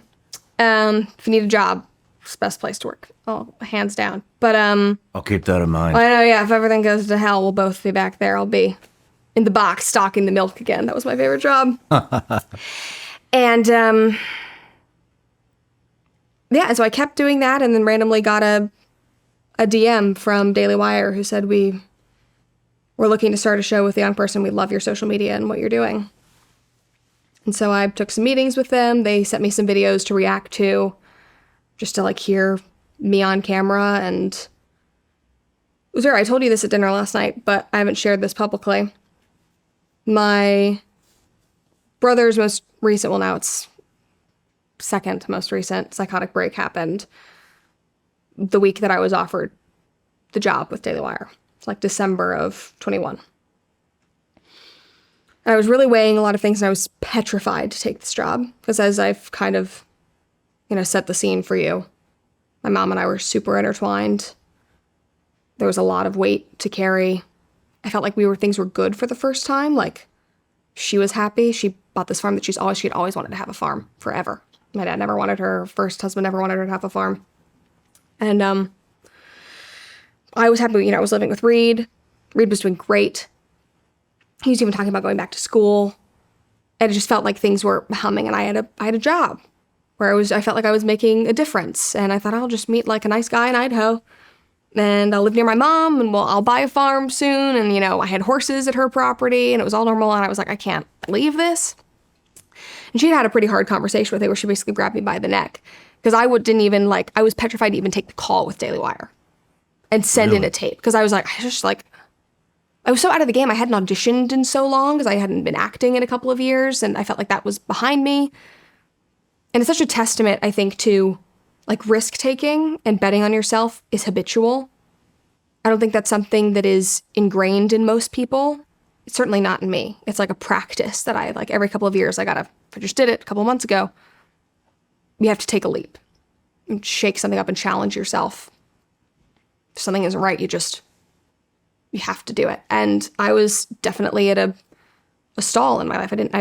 I was a waitress. I was withdrawing from law school. I was working this marketing job, but it was remote. So I was working as whatever it was, but I was comfortable.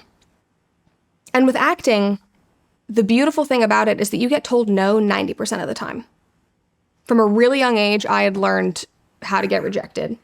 I didn't care. I was like, 12 years old, I would go in and you bare your soul to somebody and you're performing, you're singing, whatever it is. And they go, okay, thank you. And you walk out the door, and 90% of the time, you never hear anything from them. So if you're somebody who likes like gratification and that kind of thing, to be an actor that's not some kind of celebrity, it's really hard.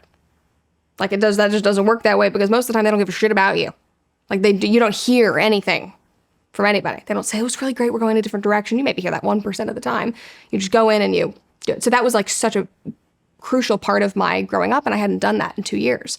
And so this felt like a huge risk. I was, having to like sort of audition for this and send in a tape. Because obviously they're gonna have a show with you. They want to see like, what are this girl's values beyond, social media? What can she do in a longer format? Because I basically only done TikToks and that kind of thing. And I got up to the deadline and I was like not going to send in a video. And I went over to house and I was like bitching and moaning about it and saying, I don't think I'm going to do it. I just want to stay here. I'm going to be in Idaho. And she grabbed me by the neck and she said, I don't care. My mom rarely swears. She basically said, like, I don't give a fuck if you decide not to take this job or do whatever. But if you stand in front of me and say you're not even going to try, then I'm incredibly disappointed in you. And hearing her saying I was like, okay. Because that's like, she is the person, like, I want to please her the most. We've been through everything together. I respect her so much. I was like, if she's saying that, and she was like, then you're not the person that I know that I raised you to be. Wow. Who took every risk, who put yourself out there constantly, that went on stage and was an animal, that tried everything, that would go in, that has, for the last, it was 8 years at that point, 10 years really. Yeah, I was 18, so it was 10 years, a decade of auditioning and being on stage and, being, rejected and getting up and trying again, even if you never got a role, and you're going to stand in front of me and say you're not even going to try. And I was like, you were right. So I went home, I recorded it, and I got the job. And then I had to decide whether, and then she was like, if you don't want to take it, you don't want to take it. That's a once in a lifetime, like, they weren't going to come back and ask me in a year, like, you still want to do a show? They would have found somebody else, like, on social media to do a show with. And the part that I had talked to you about last night is that I was trying to decide whether I wanted to uproot my life and do this and leave and start this whole new thing. And I could tell in my brother's eyes that something was not right. He was on his meds. He wasn't taking drugs.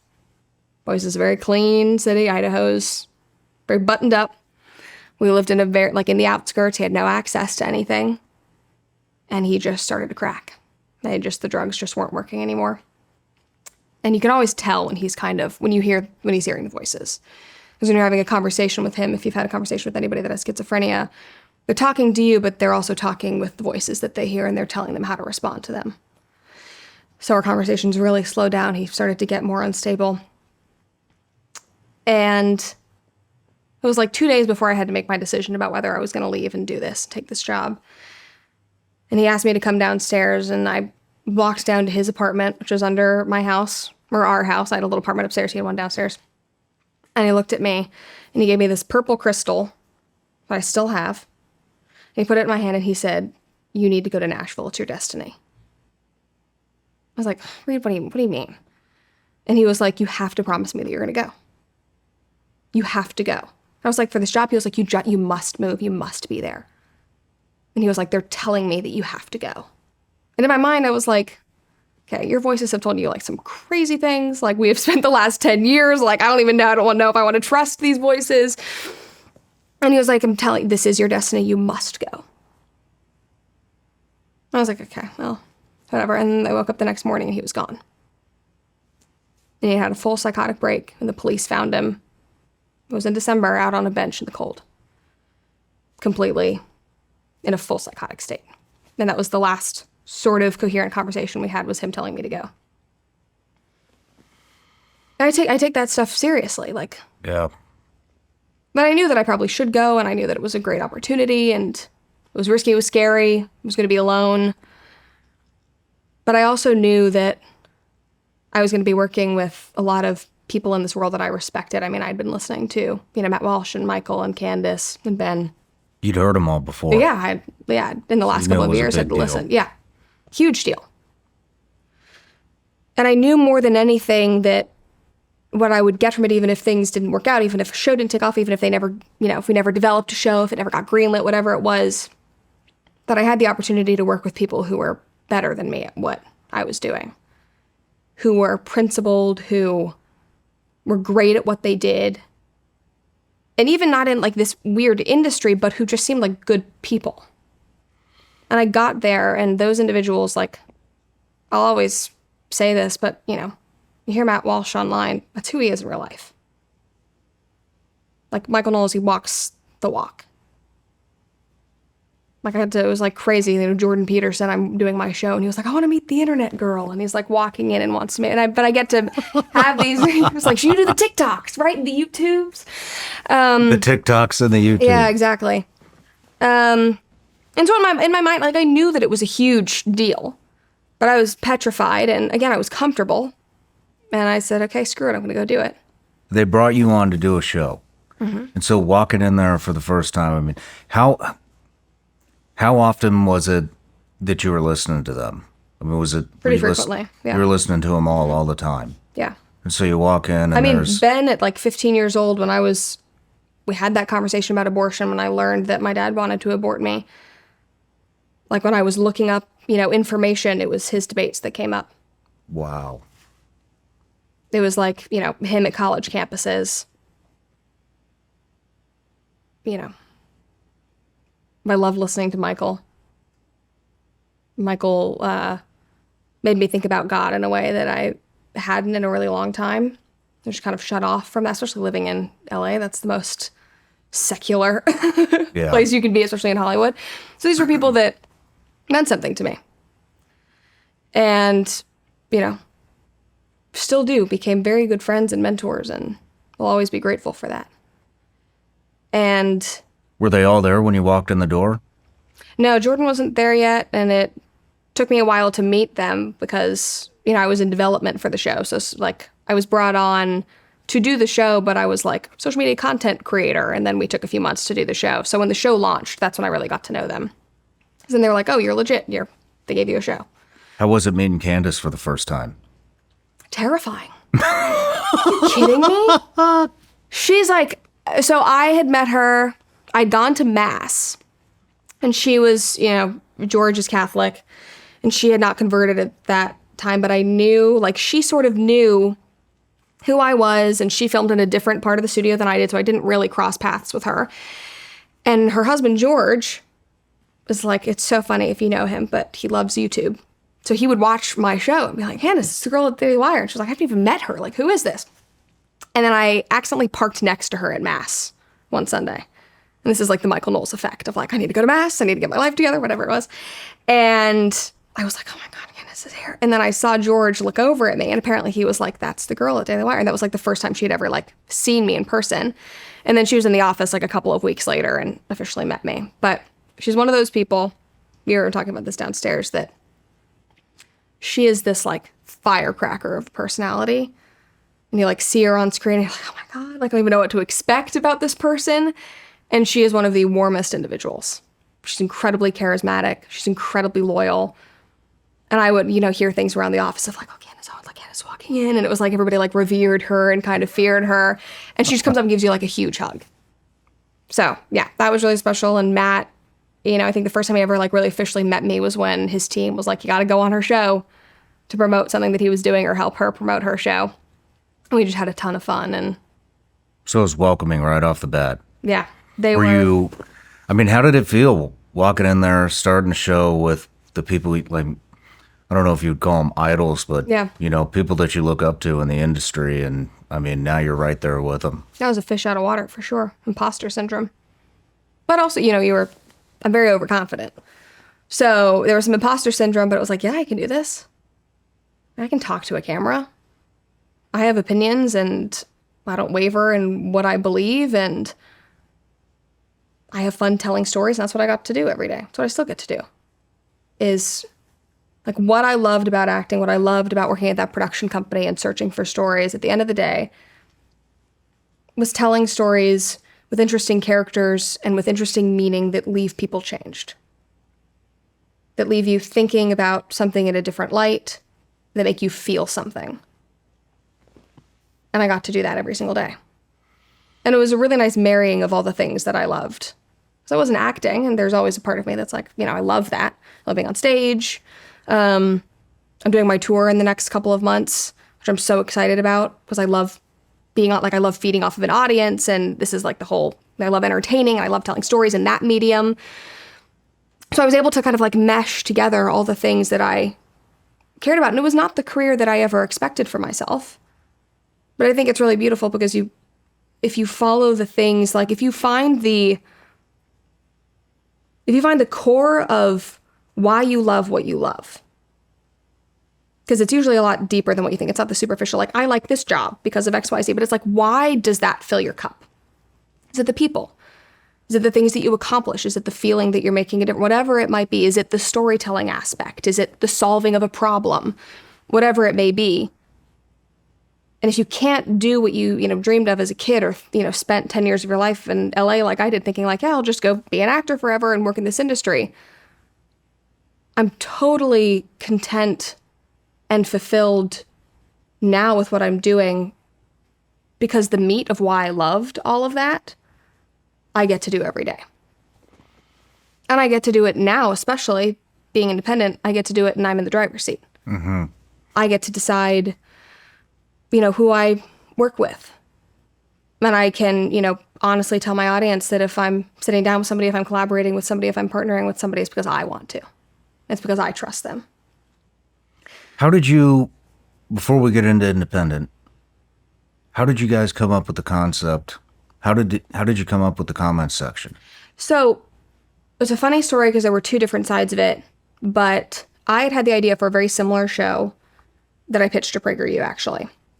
And it was like a quippy, funny, I still have the pilot, actually, and it's me in my LA apartment. I've got my leg up on the chair, because that was my whole thing at the beginning of comment section. Like, I always had my leg up. And I was going through news stories from a more like right-wing common sense perspective. And I even read some comments, and I had all the funny memes and edits in there. And I edited it myself in iMovie. And my purpose of that was, it was, trifold, I think. Because one, I didn't feel like there was enough content on this side of the aisle that was short form that would reach my generation. Because we have the, attention span of a pea. And that was why I added in all the edits and the memes and the sound effects, which is a lot of YouTubers doing that at the time. I was a big fan of this girl named Emma Chamberlain, who had blown up on YouTube, over the past 10 years or so. And she always had really funny edits and sound effects, and it would keep me just captivated in these videos. And I also felt like there wasn't anybody that was like me speaking to young people. Like I said, Will Witt was the only one. I had a lot of people that I would find on YouTube, and, I would listen to Dennis sometimes, and he would pop up on my YouTube feed, or Michael and, Ben and Candace would watch Candace's. I was like consuming her stuff during BLM, all of her live streams and her rants and all of that. But there wasn't anybody who was young or just like an average girl. Mm-hmm. Like the young women that I saw were like the Trump admin interns, and they're like pencil skirts, or like the Fox News women. Or they were like the, the hunters in Montana. And I wasn't either of those. I was like, I'm just kind of I'm just sort of in the middle. I'm just, don't want to really be preached at, but there's a lot of stuff going on in the world that doesn't make sense and that's chaotic. And I'm losing friends, and I feel alienated and lonely. And if I feel this way, then I know other people do. So maybe I could do something about it. Was it all you? Mm-hmm. You came up with it all? Well, so that was my side of it. And so I had this pilot pitched, and so when Daily Wire approached me, I was like, actually, I had this idea for a show, and they have obviously a very strict pitch policy, as anybody does in entertainment. And they were like, actually, we can't, if you pitched it somewhere else, like, we can't accept your pitch, you're not even hired yet. And so we were just sitting in this Zoom meeting. They were like, this is our idea. It'll be a short form show. We want, really funny edits and memes, and you'll read comments. I was like, this is perfect. This is like the meeting of the minds. And it was so cool. And I think people assume, and I've said this before, that it was like the suits there that were going, we need to reach the young people. It was like the entire show was created by people that were around my age. They were all newly graduated. I think the oldest was like 24. So it was created out of necessity for the content that we wanted to consume, made by us for people our age.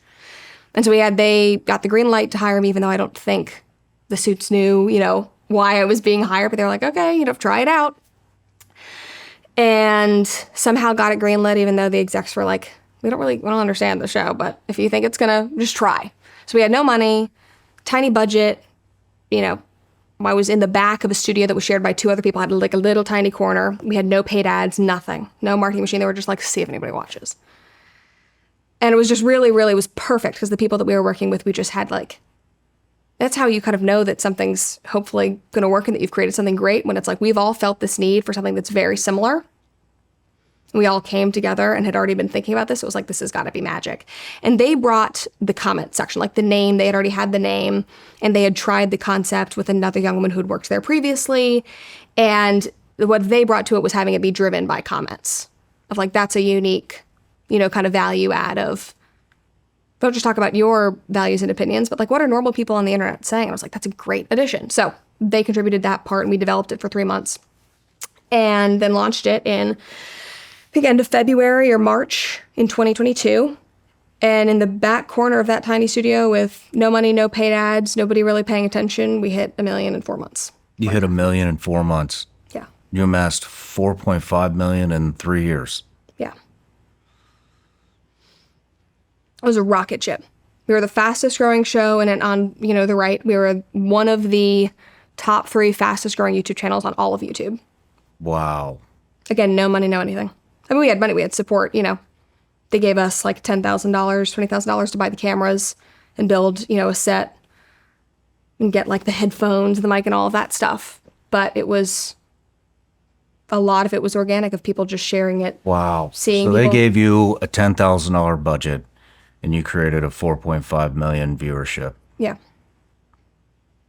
That's fucking insane. Yeah. In 3 years. How did that rank against the other shows? We, Ben always had significantly more. I outpaced.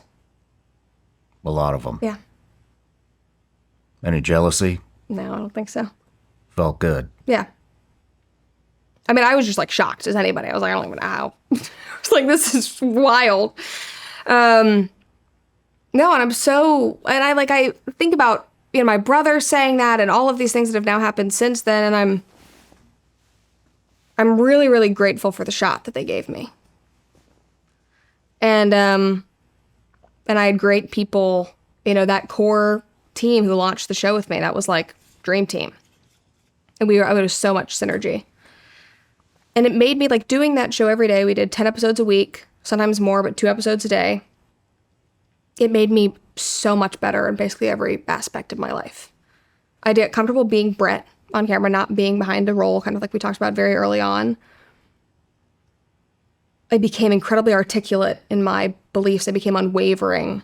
I think I became less of a people pleaser in my work because I had to go on camera every day and share what I thought, and I was getting death threats and being called a transphobe and a racist and whatever. You're a POS. Did that bother you? Not really, actually. Because I felt so strongly about what I believed, and I felt like what I was doing was important. Because I would meet people in person, I think that was really, really helpful, who were my age or around my age, who said, like, thank you for saying what I'm too afraid to say. Or what I felt, and I felt crazy for thinking this. And you make me feel like I'm not as alone. Especially young women who came up to me and said that. Because it was all born out of purpose, of me feeling that exact same way. Did that start happening immediately? Pretty soon after, yeah. It was very weird. But thankfully, because I'd been in acting, my mom was very proactive in conversations like that, because she was like, at any moment, any of these auditions, I was auditioning for things like Wolverine or Disney Channel, whatever, these things that, if I had actually booked any of those, my life would have blown up in an instant.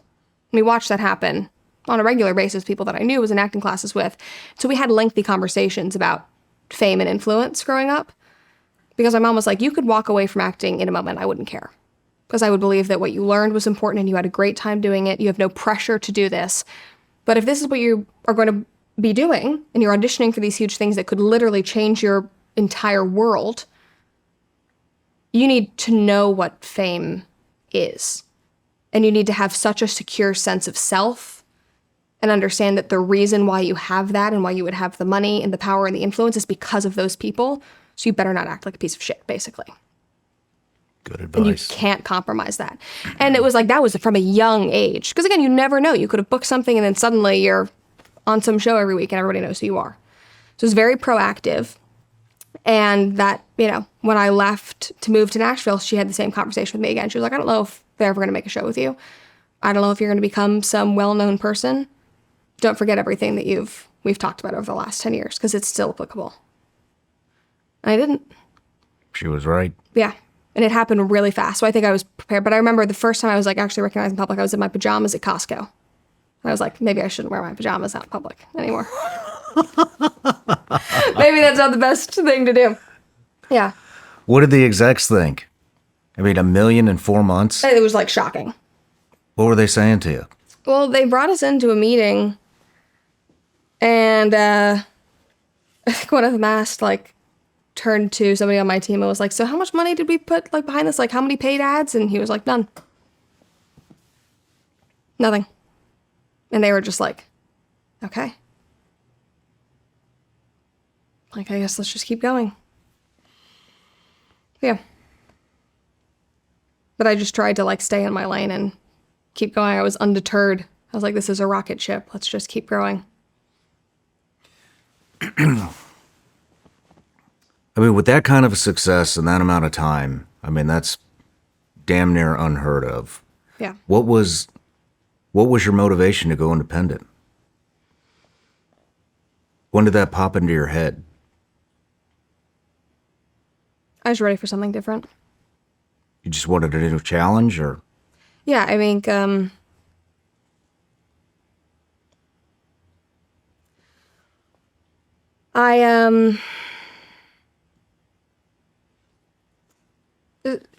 we've covered a lot of different things. And there have been different moments in my life where I had to make kind of like a decision that was like, that leap of faith and that risk. And I hadn't taken one in a while. And I felt very complacent, and I was good at what I was doing, and I was doing it every single day, and we were making a difference. And I was in a very good rhythm, but I had gotten complacent. Was it freedom? Yeah. You wanted more freedom. Mm-hmm. What was the final straw? I mean, almost nobody would give that up. Yeah. And start from scratch. And that's why I respect you so much. Mm-hmm. No, it was terrifying. I had to, Alex and I had a conversation. This was not this is a lot of thinking and praying and analyzing. And we looked at each other and we're just kind of like, are we basically willing to lose everything and start from scratch? Because again, we had, Alex had just started his own business. We had bought this farm that was like, it was a stretch, but we really wanted it. And I was like, I could leave and it could backfire on me immediately. Nobody could care. Maybe I wouldn't make any money. Maybe I would have no anything. And I basically just had to decide, like, does that matter to me? And it didn't. And it worked. Yeah. But it wasn't because I was like, yeah. 1 million subs in 1 month when you launched your new show. Yeah. It was very humbling and gratifying. I was like, okay. But it's terrifying. And I literally, like, our conversation was like, are we willing? My mom had just decided to move to Nashville. I was like, are we willing to, like, go move back in with her and, like, literally start over? If, like, you're funding our life now, Alex, and I can't help it all and I'm making no money, like, if all of it went away. And at the end of the day, like, I don't really care about being famous. Like, it comes with what I do, but I would be just as happy if I was telling stories in a different capacity. Mm-hmm. Again, it's finding the root of what you love to do and then applying it. I don't need this to survive. I don't crave it. I do it because I love sharing stories with people. I love hopefully making them think differently about the world. I love making people feel like they're not alone in whatever they're going through, whether that's like on my subscription platform where we do our Dear Brett series and I'm able to talk to people. Like, I had a girl last week, talk to me about, she has a grandfather with dementia who is, forgetting who she is and has gotten violent and is like, how do you go through that? Like, how do you still love somebody and be there, but protect yourself and know that, that isn't the person that you know anymore? I got to talk about my brother, which I don't often get to do. And it's like, I've had so much crap happen in 23 years. It's like, I hope that I can make somebody's life a little better if they haven't experienced this and they're now going through it for the first time. I hope I can make you feel less crazy about the world and feel less alone. But I don't have to have 4 million or 1 million subs to do that. Like that isn't why I do this. I could go back to Trader Joe's and I'd be happy. Well, you just described the why. Yeah. And you hit it. And you seem very fulfilled. Yeah. That's good to see. So Not a lot of people away, have that, man. Yeah. Not a lot of people feel fulfilled in what they're doing. Yeah. And that was the first step to freedom. Of being like, I'm okay if this doesn't work, and I'm willing to fight to make that happen. When you left, your maid of honor, best friend, was it Reagan? Is that her name? Took over the comments section. How did that feel? Friendships are hard. Are you guys still friends? I don't say so.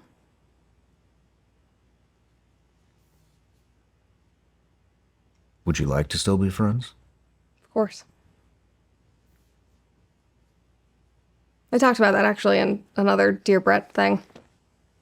Adult friendships are really hard. You always think it's going to get easier. Kind of just gets harder.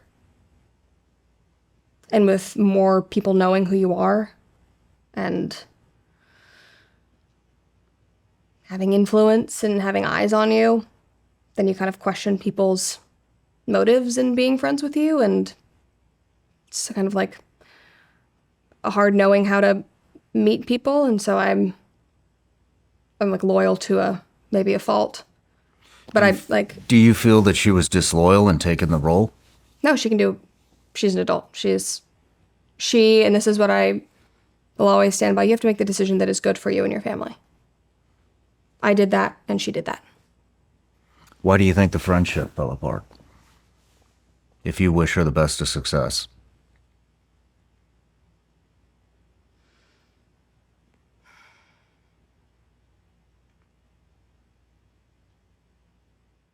Friendships are hard. Do you want to say anything to her?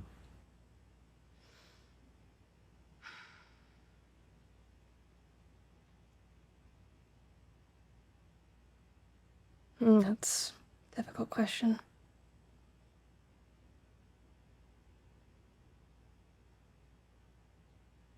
But at the end of the day, I wish you success and I wish you well.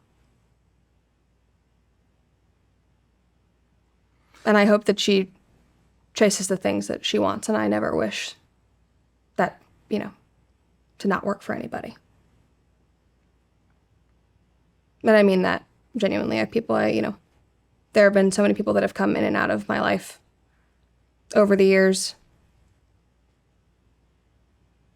And I think that it's important to let go. Can't control everything, even though you might like to. People make their own decisions. Sometimes it hurts. But at the end of the day, everybody's figuring it out. And we make choices, we live with choices, we do what we believe is best for us and our goals and our dreams. So yeah. Good for you. That's a healthier way to handle it. Good for you.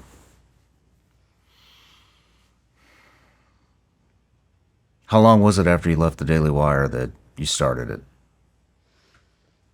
My last day was December 10th. And I think we started the show at the end of January, I believe. It was a good rest period. I had a lot to consider and recalibrate and reflect on. And it seemed a lot longer in the moment, because you go from to silence. It was really nice. And I had to think about a lot of the things that we've just spoken about. And I had already been thinking about that for months leading up to that. Of the why and the how. And what can I build and how can I produce it in a way that is authentic, that is meaningful, that doesn't compromise values. And I wanted to do right by people. I care so deeply about this audience and this community that I've built, and I know that they trust me, and I care for them, and I wouldn't have what I have today. I mean, they've changed my life in a myriad of ways, where it's like having this community of people that tunes in and watches you, it makes me better. It makes me articulate. It makes me have more integrity with myself. Like, they hold me to high standards and encourage me to continue holding myself to high standards. I think about the impact that I'm having in the world on a much broader scale. I want to make sure I am being consistent with what I say on screen and what I'm doing in my personal life. And if I'm saying I believe in independent voices and freedom and doing what you believe in and standing strong in that, I have to do the same, and I can't. Like, it just forces you to go. Like, I think if you are a person with integrity and you have eyes on you and you're speaking about that, I don't know how you can not do that behind the scenes. I just like that. I can't comprehend that. And so I think it was really good. You know, I spent months thinking of like, what is the best way? What does this next chapter look like? And there was a lot that I wanted to consider in terms of, you know, Alex is in my life, and I do want to be a mom, and that's the thing that I've dreamt about for my entire childhood and, you know, life and now. And how can I build a life and a career where I get to do what I love, but I get to be the kind of mother that I want to be and have the kind of balance that I hope to have. And again, it like, if it didn't work, if nobody cared, I would be fine. Like, I would, you know, having babies, working a job, being with my family, being with the people that I love might not be as like exciting as some of the stuff that I get to do, but that's like really good life. And at the end of the day, that's what I think about. And I now have the freedom to build that. When are you thinking about having kids? Oh, I hope as soon as possible. Really? Yeah. Good for you. Yeah. How will you balance it all? I think I've put myself in a very good position over the last couple of months of thinking of, you know, having that in mind of I've scaled back a ton, and which I think has made me better, actually, and probably made me better on camera and what I do. But I'm building a life and putting something in place, and Alex actually has taken on a much bigger role because he's in advertising, so he actually handles a lot of that side of the work for me, and he manages a lot of the business side of it, which is, he's much better at it than I am, which is great, where I have a lot more free time than I ever, you know, kind of expected. And so I look at that and I'm like, this is obviously how I want to fill that time. And I think I actually just recently did an episode about this because there's this whole idea that, you know, started in the 80s of women being able to have it all. You should have it all and, you know, be this girl boss. And it's ironic that they said have it all because they never intended children to be included in that. But women thought that they were. And so they would go work their, 9-to-5 jobs and climb the corporate ladder and then be like, how do I, now I can't have it all. I'm, candles burning at both ends. And so, I'm not there yet.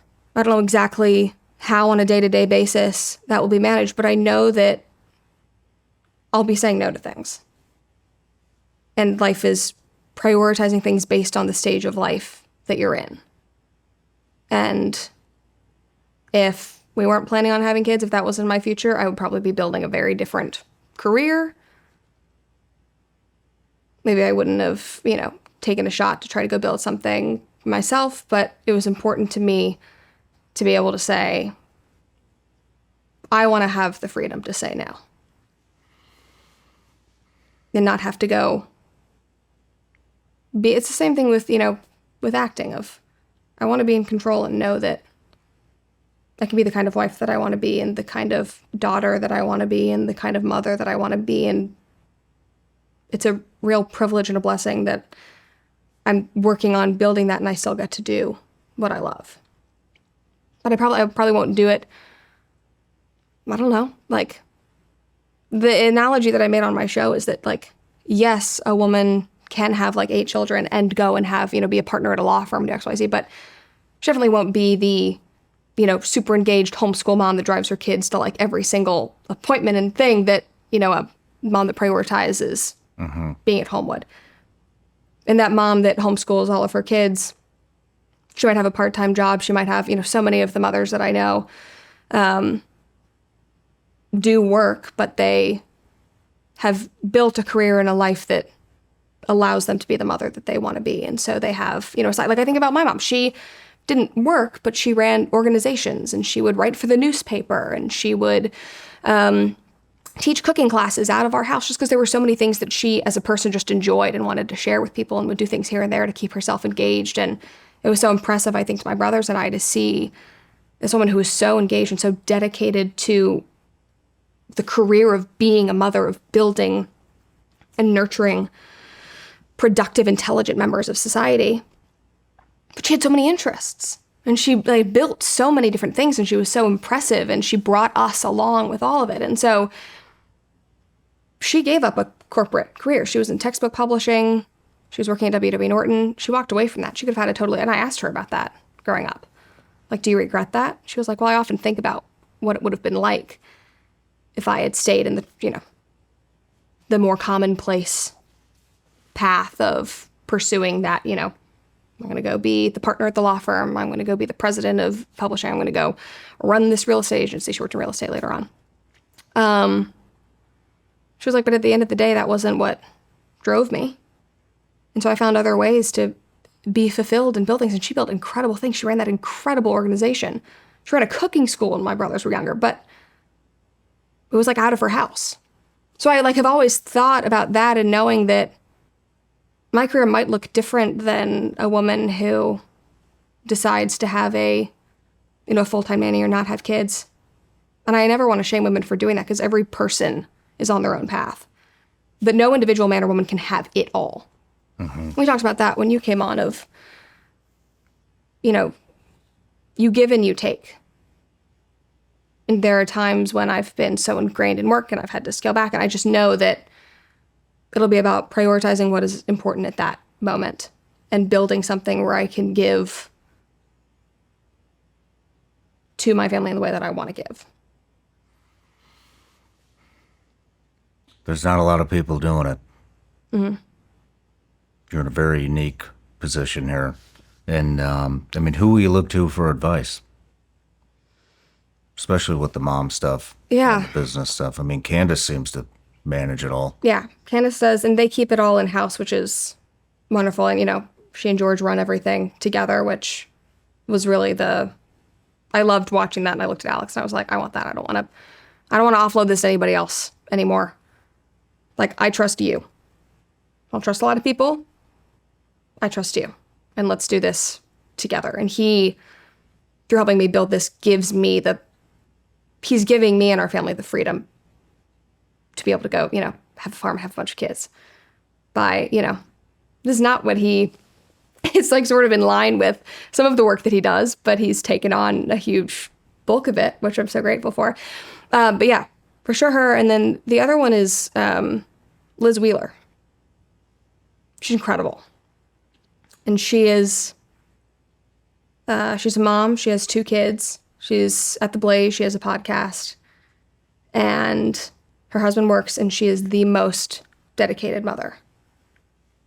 And she, when she's doing her show for an hour and a half during the day, her husband is with their kids, and then for the rest of the day, she is like, they're never out of her sight.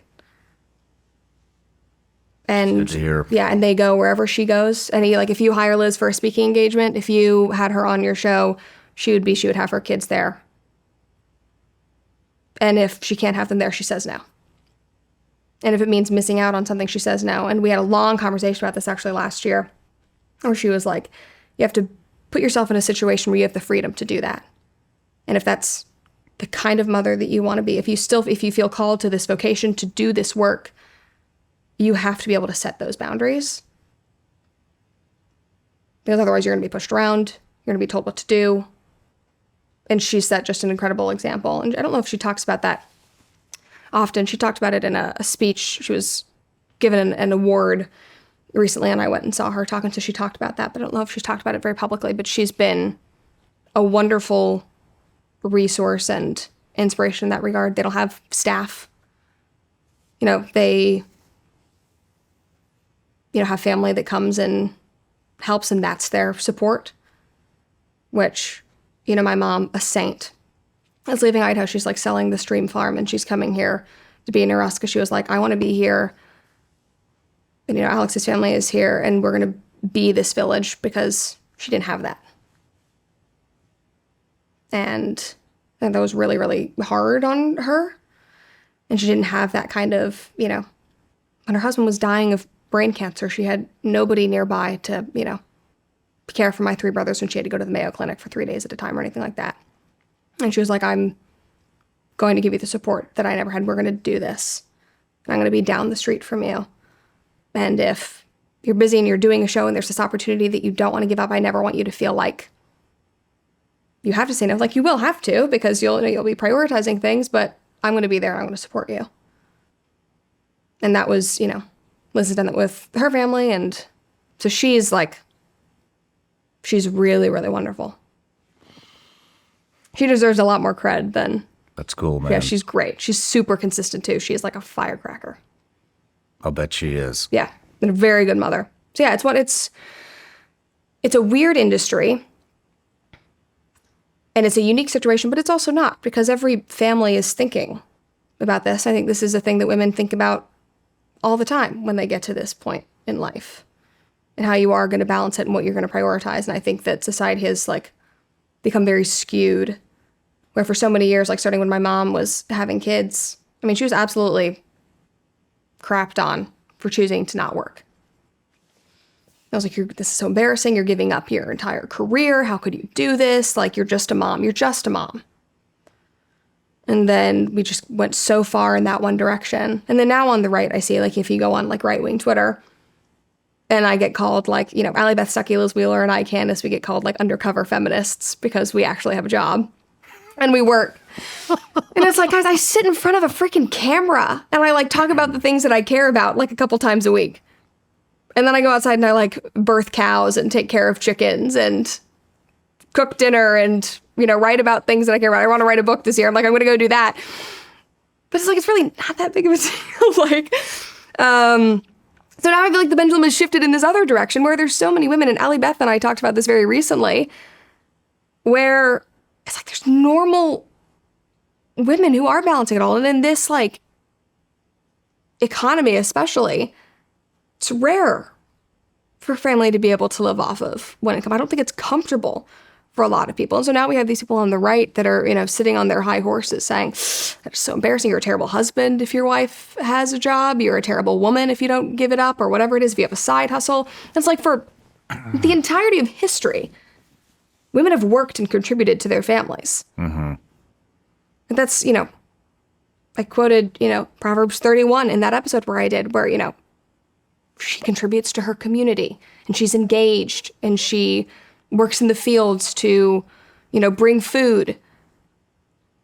And it was when we were an agricultural society, women were engaged in the family businesses.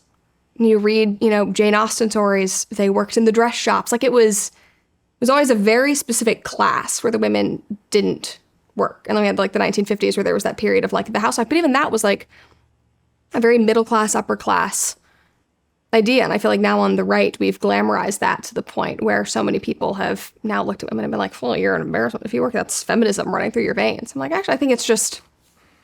Everybody's got an opinion. Yeah. And you're at a level where a lot of people want to drag you down. Oh, of course. And, being independent, it's kind of like being a free agent. Mm-hmm. Everybody wants a piece. Everybody wants what you have.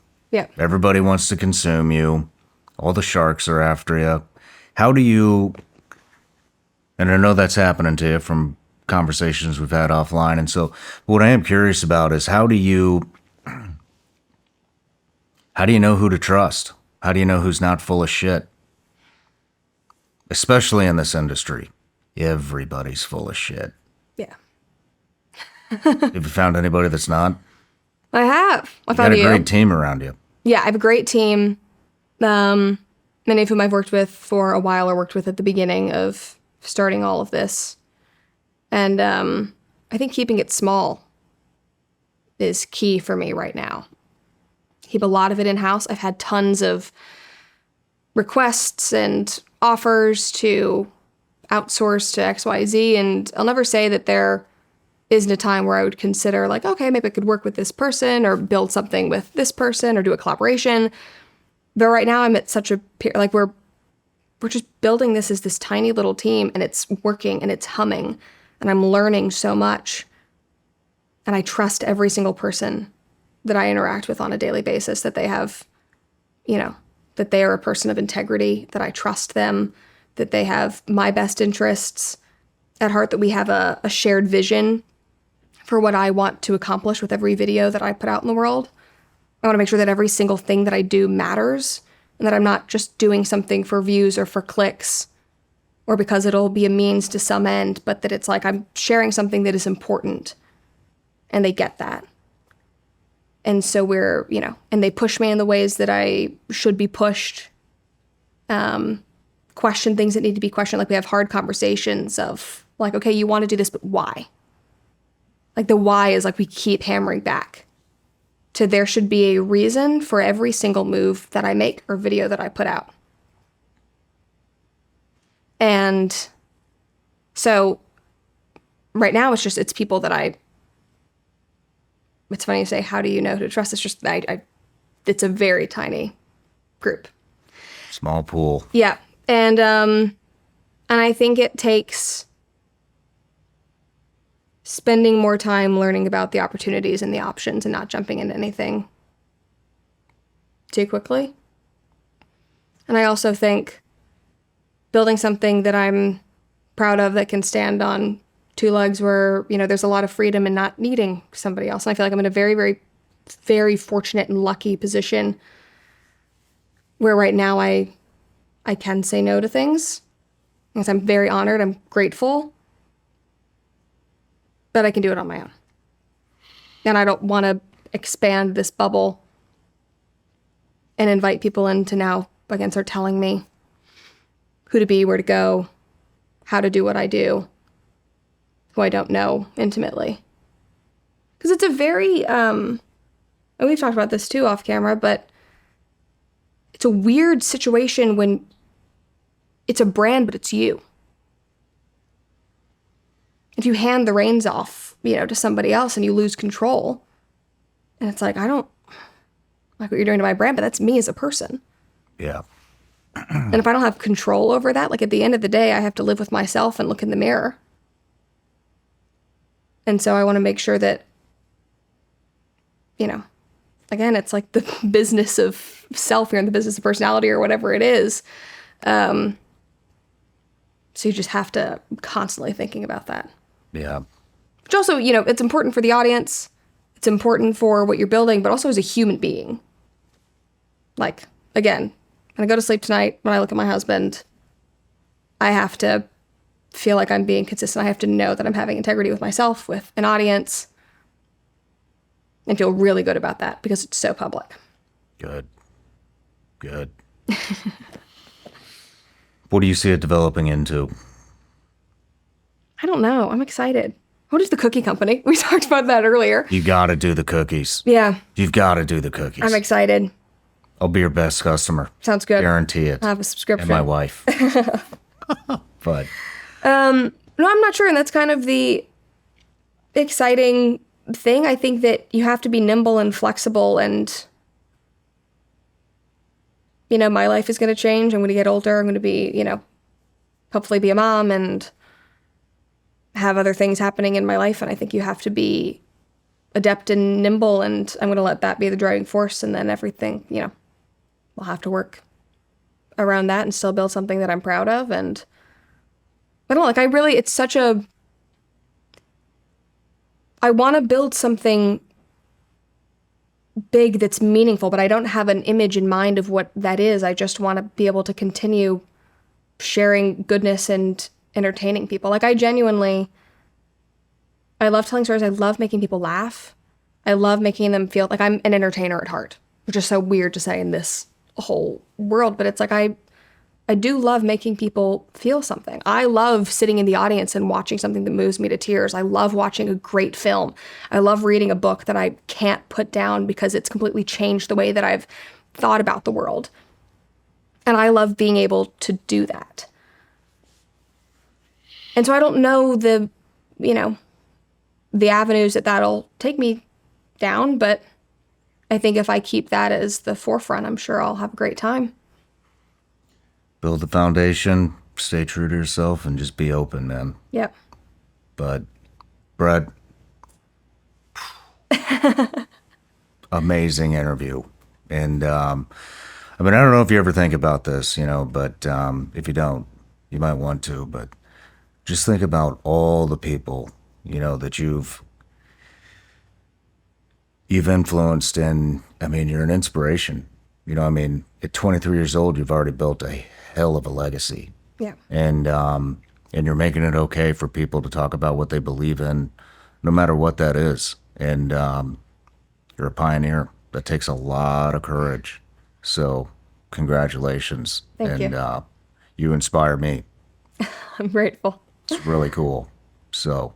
Well, you're paving a path of your own, and you were asking about people that I look up to. You are like, I hope all of your viewers know, and I think you guys do, but you are the real deal.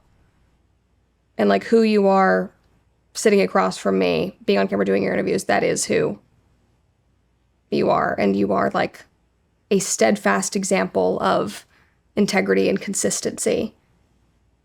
The guy I think, especially in this weird political world, doesn't exist. Well, that's also like in every industry, in Hollywood and entertainment. There's so many people when it comes to this world of having influence, and it's pretty great. It's very special. Thank you. Thank you. Well, Brett, I wish you the best of success. Thank you. Thank you. Thanks for having me.